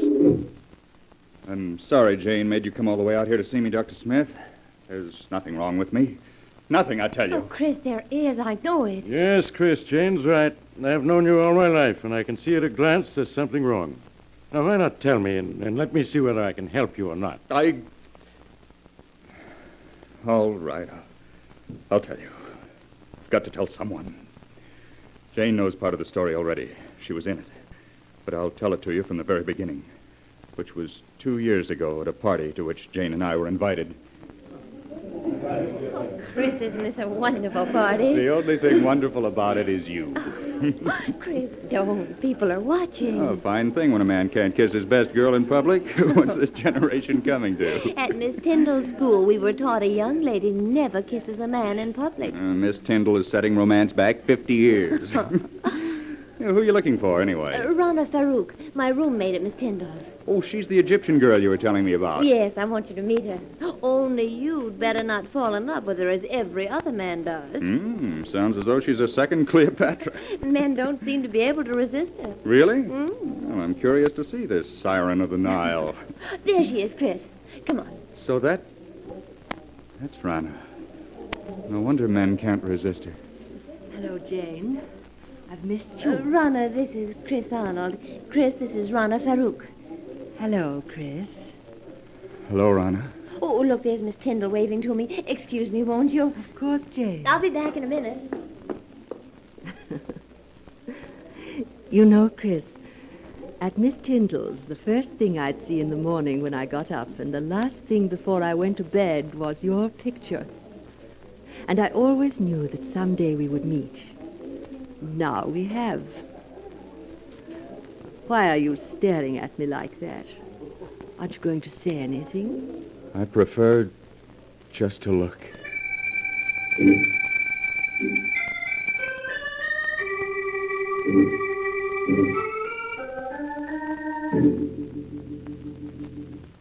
Even now, Doctor, 2 years after our first meeting, I find it difficult to describe how beautiful Rana was. I was her slave from the moment I saw her. And a month after we'd met, we were married. I see. Please go on, Chris. After Rana and I were married, we took an apartment in town. In the months that followed, I began to see Rana not as the image I'd been infatuated with, but as she really was. Vain, selfish, and possessive. It was a possessiveness verging on madness. She couldn't bear to have me out of her sight. And when I was, upon my return, there'd be questions, countless questions. I began to dread seeing her. And then there were the cats.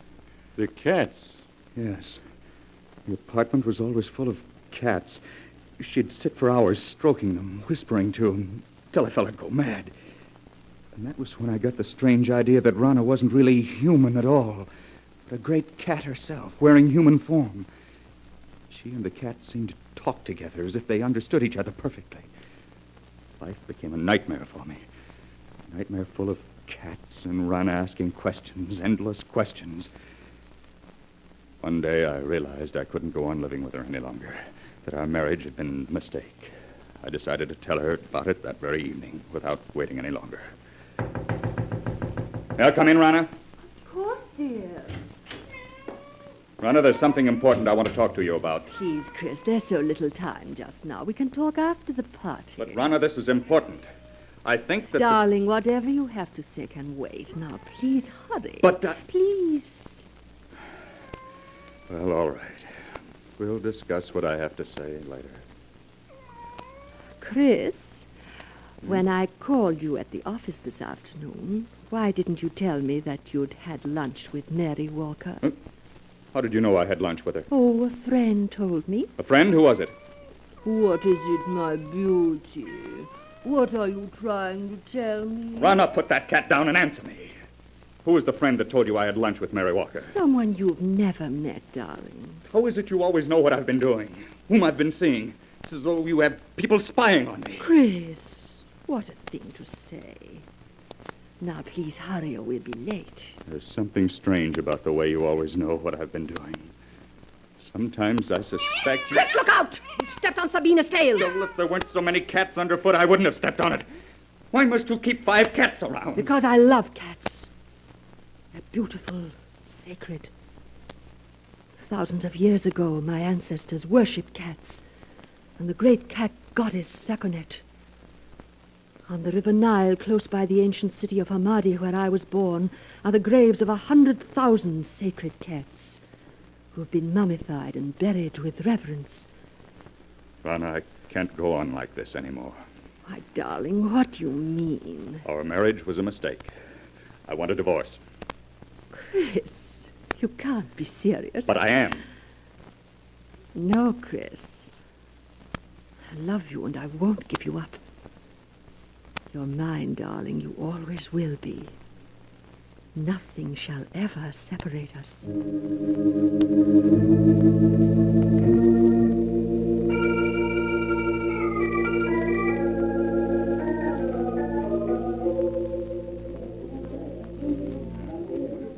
Cocktails, No, thank you. Well, even if you won't have one, Mr. Arnold, I will. Jane! Oh, Jane, it's good to see you again. Can't we go someplace and talk? What about the terrace? All right, Chris. Here, this door opens onto it. Oh, this is much better. It's been quite some time since we've seen each other, hasn't it? Yes, the last time we saw each other was the night that... The night that I met Rana. Yes. How is Rana, Chris? Oh, she's fine. Oh, Jane, I've made such a mess out of everything. I was a fool to have married her. Please, Chris, you mustn't talk like that. I was a fool, Jane, mistaking infatuation for love. Can you ever forgive me for the way I behaved towards you? There's nothing to forgive, Chris. Jane. This is a surprise. Rana. Hello, Rana. Really, Jane, the way you've avoided calling on us, I half suspect you're still in love with Chris. Rana, you have no right to talk to her like that. Please, Chris, I'm afraid I'll have to be leaving. It's getting quite late. Good night. Good night, Jane.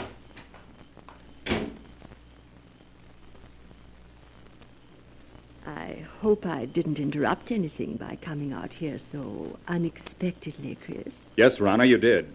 I was about to tell Jane that I love her and that I always will. Rana, you've got to give me a divorce. I'll never give you a divorce. Never, do you hear? You're mine and you always will be. If I can't have you, no one else will.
And now my story continues, as it is written here in the pages of the sealed book.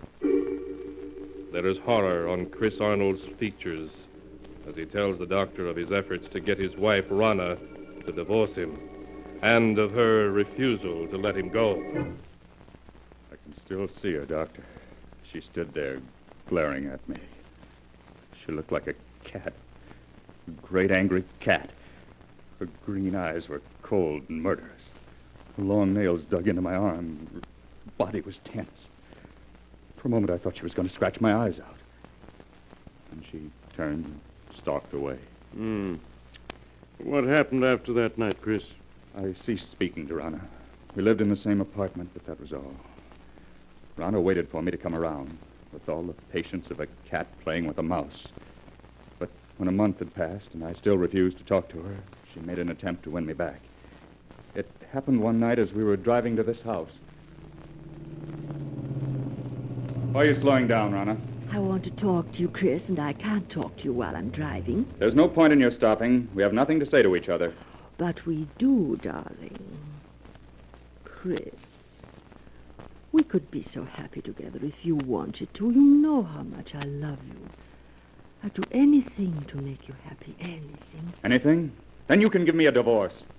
Chris, you haven't any right to treat me like this. I'm your wife. Only in the eyes of the law, not in my eyes.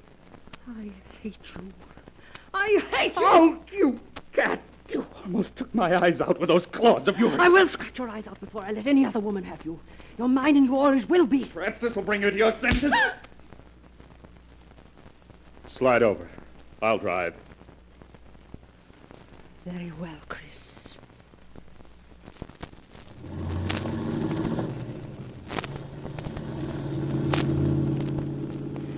You think you've beaten me, Chris. But you haven't. In the end, you'll come crawling to me. It may take a year, 2 years, 5 years. But I can wait. You have everything planned perfectly, Rana, don't you? But I have one way of escape from you that you never thought of. Really? And what way is that? I can escape through death. Death? Yes, Rana. If I should fail to take the curve 100 yards ahead, we'd plunge off the side of this mountain. Chris, you wouldn't. Why not, Rana? You've showed me there's nothing to live for. This at least is a clean way out. No, Chris! Chris, don't! No! No!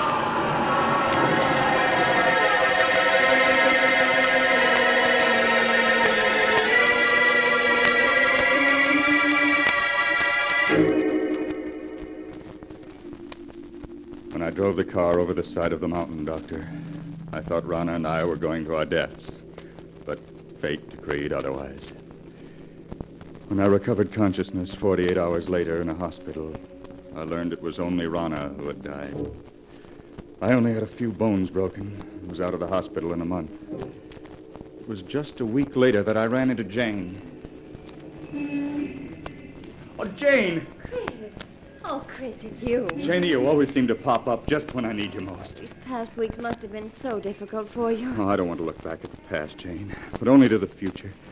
The future I once hoped we'd share, and still do.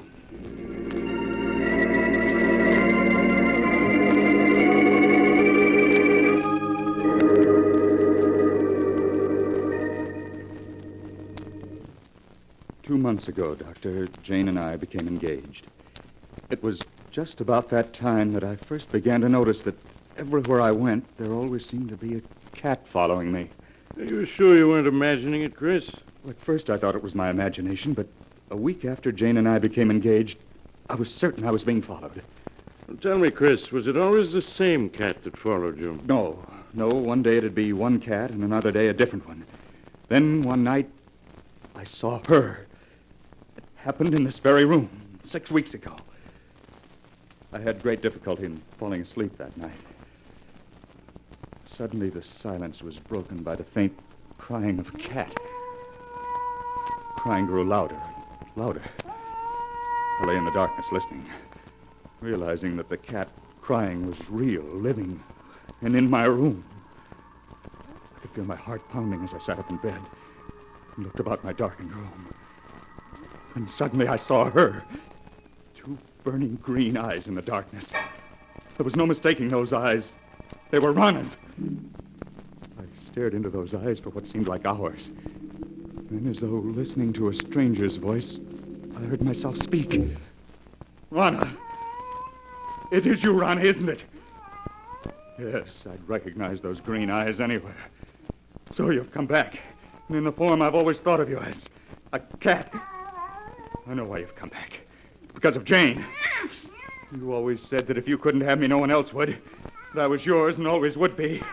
Well, you're wrong, do you hear? Jane and I are going to be married. You came between us once, but you aren't going to this time.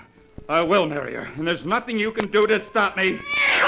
You fiend, try to scratch my eyes out, would you? Well, we'll see about that. Perhaps that'll show you. Nothing you can do will stop me from marrying her.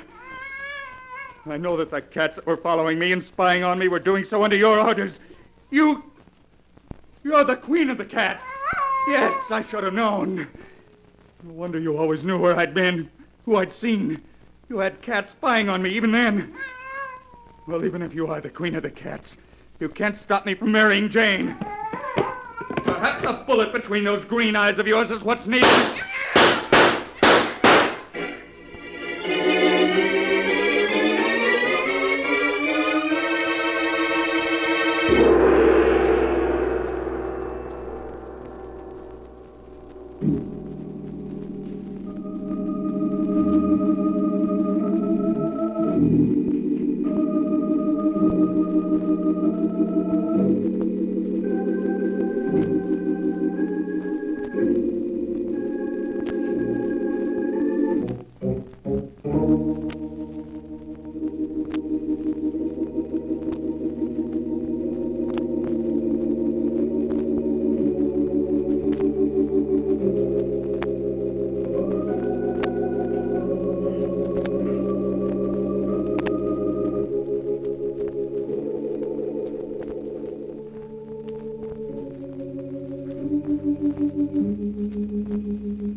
And now to continue the story, as it is written in the sealed book.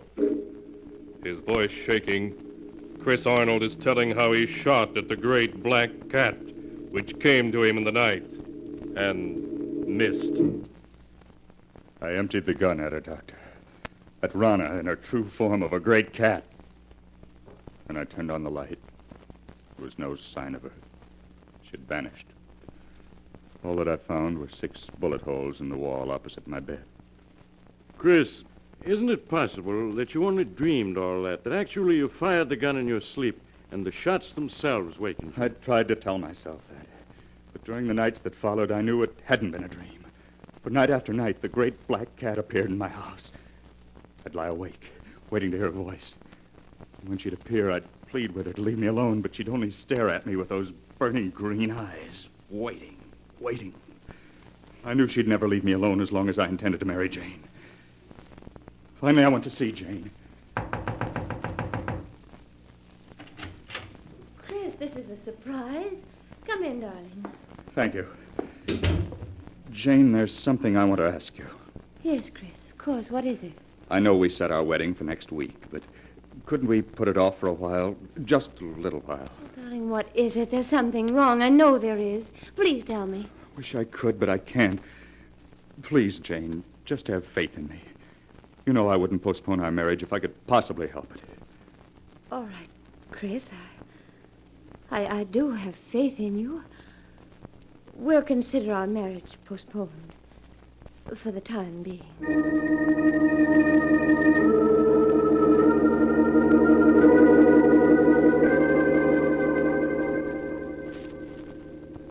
The night I put off my marriage to Jane, Doctor, was the first night that Rana didn't appear.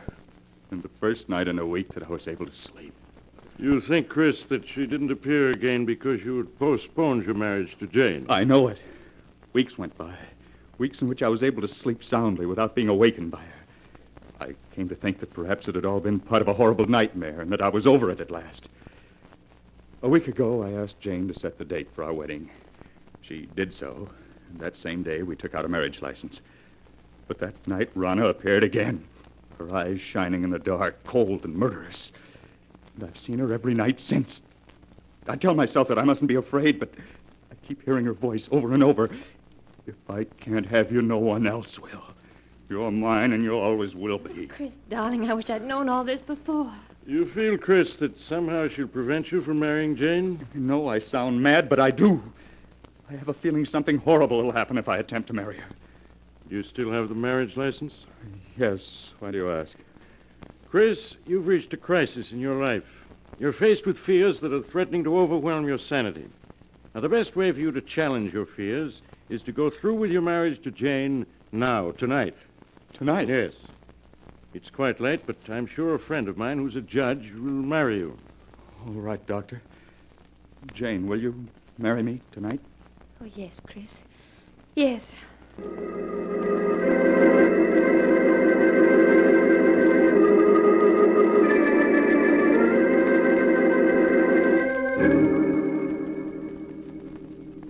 Sorry to get you up in the middle of the night, Judge, but for reasons I can't explain, it's important that these two be married tonight. That's quite all right, Doc. Always glad to oblige a friend. Have you got the license and ring, young man? Yes, sir. Here's the license and here's the ring. Good. Now, young man, if you'll take her right hand. That's it. Now, shall I give the long ceremony or the short one? The short one, please. Just as you say, young lady. This is the shortest one I've got. And do you, Jane Elliott, take this man to be your lawful wedded husband, to love, honor, and obey as long as you both shall live? I do. Do you, Christopher Arnold, take this woman to be your lawful wedded wife, to love, honor, and cherish as long as you both shall live? It's she! It's Rana! Oh, Chris, please. It's only a black cat. You mustn't pay any attention to it. Of course not. Now It's Rana, I tell you. Look at her eyes. I told you she'd try to prevent my marrying Jane. Well, I'll get rid of her for once and for all. Chris, what are you doing with that gun? Put it down. Oh, she got away. Well, wherever she's gone, I'll find her and kill her. Chris! Chris, come back!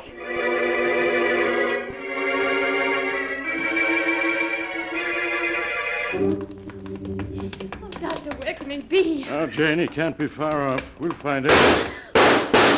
Listen. Doctor, that must be Chris firing that gun. Come on. Those shots came from close by.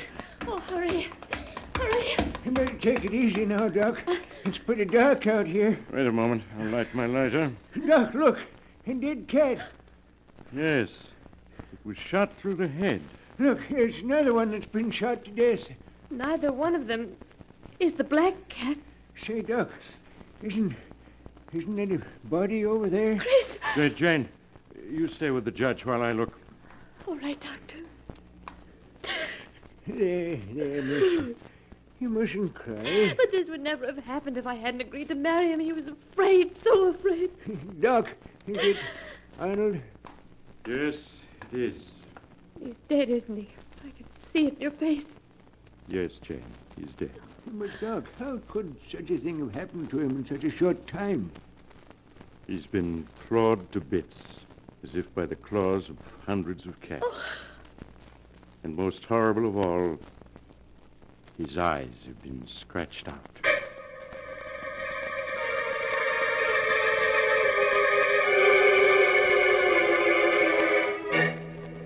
2 days later, at Chris Arnold's funeral, a great black cat appeared as if from nowhere, sitting close by the edge of the grave and licking its paws as it watched the coffin lowered into the earth. When they tried to catch it, it leaped away and seemed to vanish and was never seen again. Was it truly Rana, Chris's wife, reborn in the shape of the cat she had been at heart? The answer is not written here. The tale has been told just as it is recorded in the sealed book.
And now, keeper of the book, before you close the great volume, show us the tale we tell next time.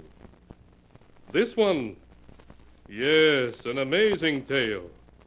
It's the story of a brother and sister who found themselves left out of their aunt's will and who remedied that unfortunate situation by a clever scheme. A scheme which proved to be just a little too clever. It's a tale titled Death Rings Down the Curtain.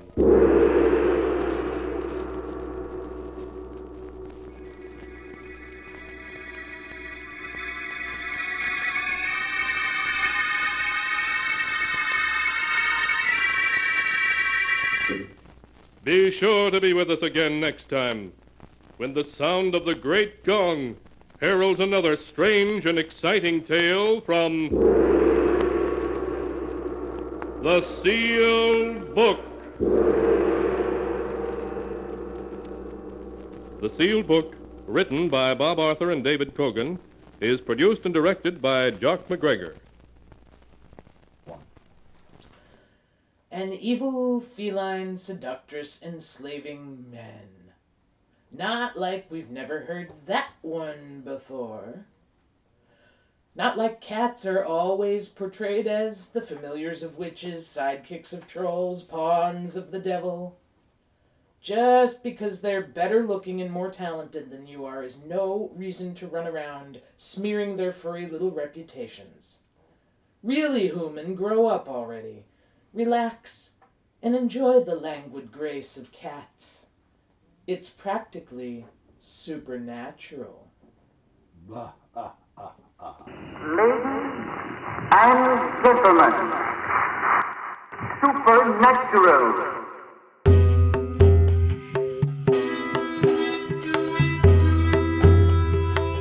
Supernatural.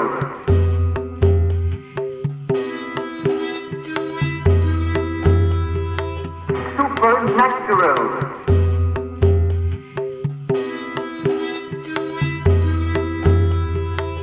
Supernatural.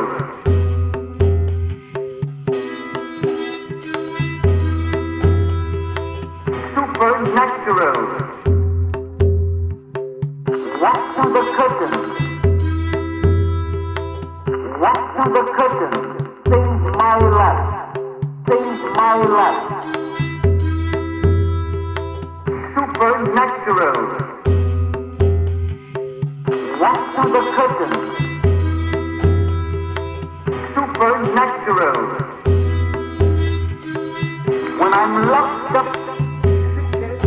When I'm locked up, change my life.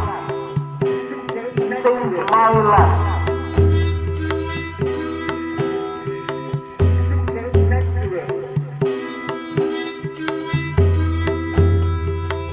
Supernatural. Walk through the curtain. Walk through the curtain. Change my life. Change my life.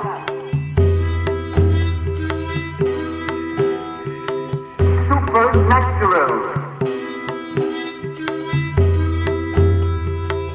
Supernatural. Harry Houdini, October the 29th, 1914. On Tuesday, we air horror. One of the series we're airing is called Graves. It's a web series made by Open Casket Skeleton. The main character is a woman named Jane. She and her friends, who are all about to turn 30, when they start getting attacked by demons, because they want revenge for them killing another demon 10 years earlier. In some ways, the tone makes me think of Buffy the Vampire Slayer a little at times, where Buffy was about dealing with the hell of high school sometimes being literal.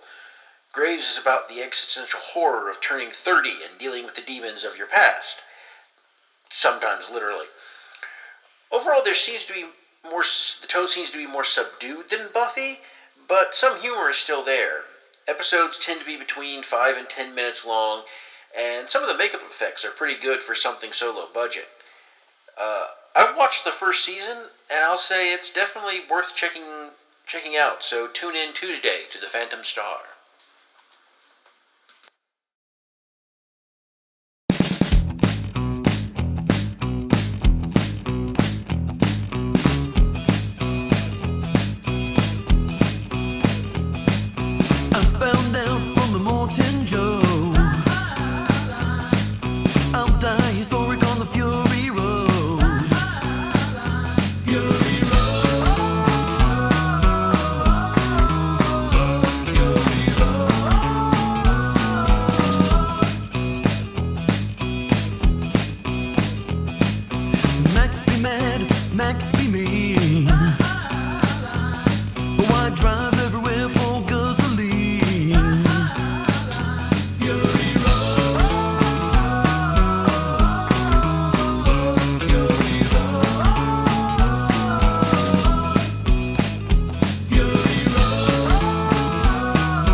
Well, guys, we are closing in on the end of another show. Where'd my hat go? I have put my hat down, and I cannot find it. Bean had it. Beanie had my beanie. So, as we get more comfortable with the new format, we'll creep closer and closer to a 3-hour show length. But this evening, what we have programmed is what you've seen thus far, because we are still working on our timing. And with Jason away during most of these programs, there's a little bit of time left over here and there that normally he would fill. We'll get better at it, and what I'm discovering is that there's just about exactly enough time for us to do a regular film segment, and I'm thinking of bringing out a good old-fashioned serial like the Captain Marvel serials, or Captain America, or Flash Gordon. Kellogg's Pep. Yeah. A film serial. So if you guys have a particular favorite... Yes, there you go. If you have a particular favorite from days gone by you'd like us to run, like Crash Corrigan or Flash Gordon versus the Martians, or any of those. The Phantom is a good one. Let us know. Visit the Facebook page and put in your requests, and we'll consider it. I would say by February we'll be doing a video segment with a serial where you have to tune in each week to get the next chapter. We're also working on the Phantom Star, on some Phantom Star original television programming. I won't talk too much about that because everything's in the early stages, and it will probably change 15 times before we put it in front of you. However, I will say this.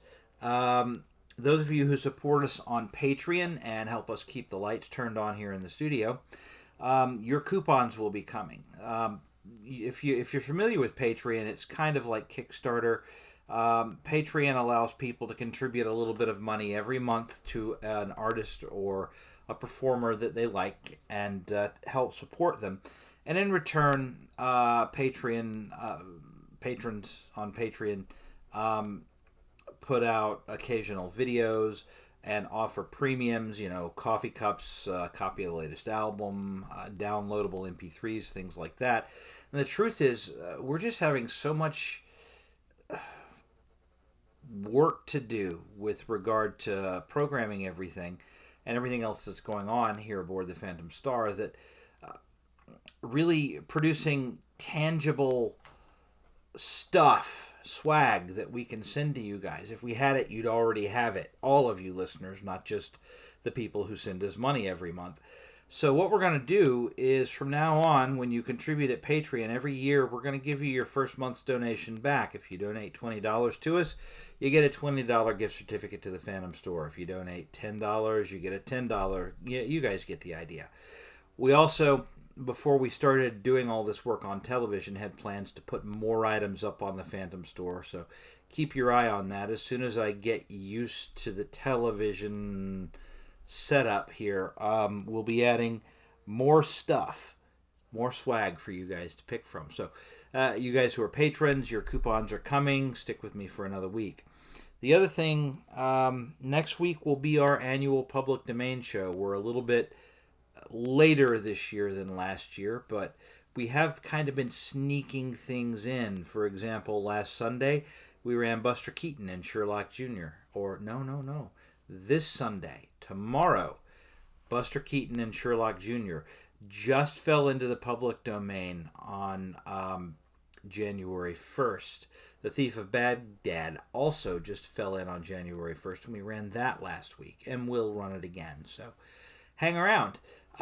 Meantime, it's time for those pesky old closing thoughts. Let's find out what Eve has to say. Well, Eve doesn't have much to say.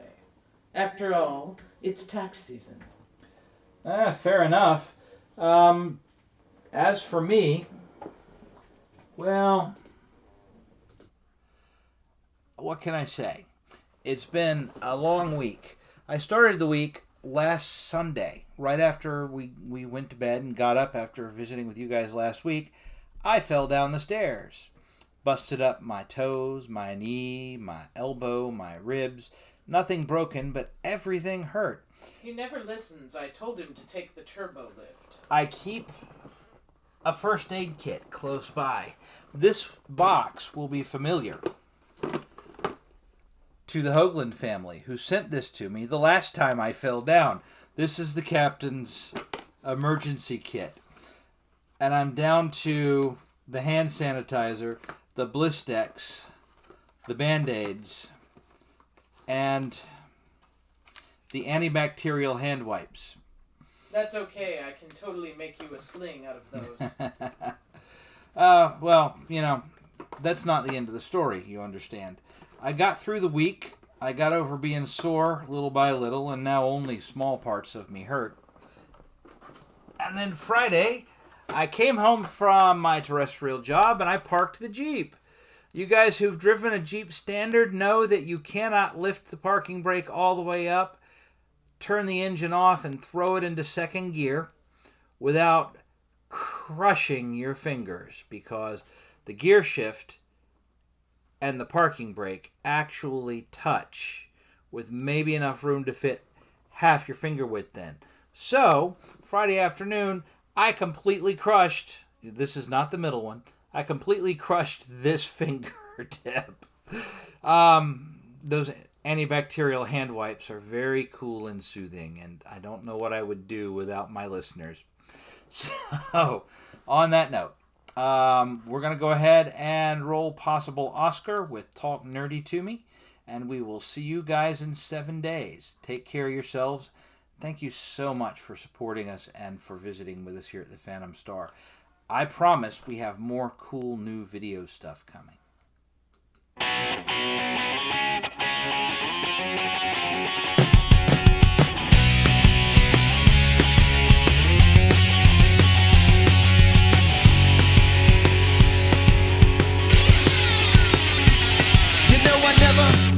I never had much luck with girls. They never like to read and learn, but I like to.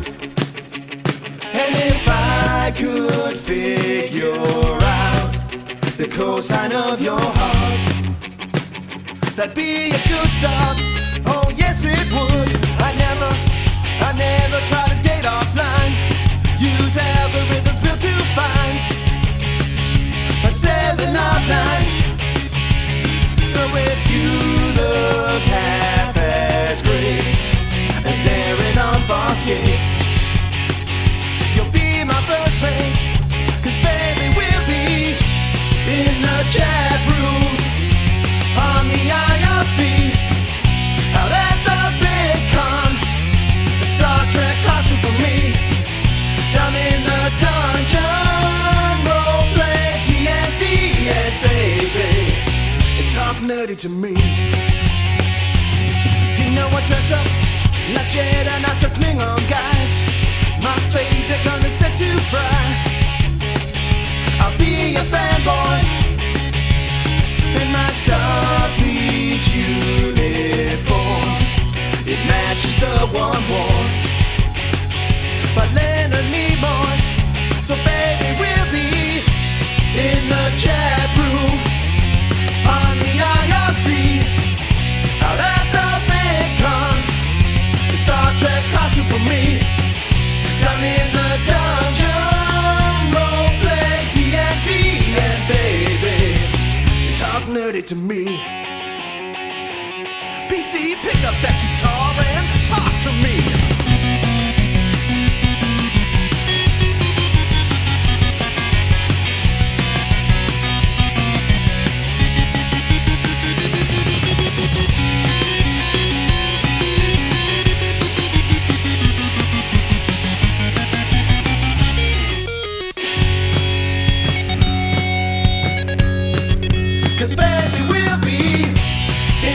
chat room on the IRC.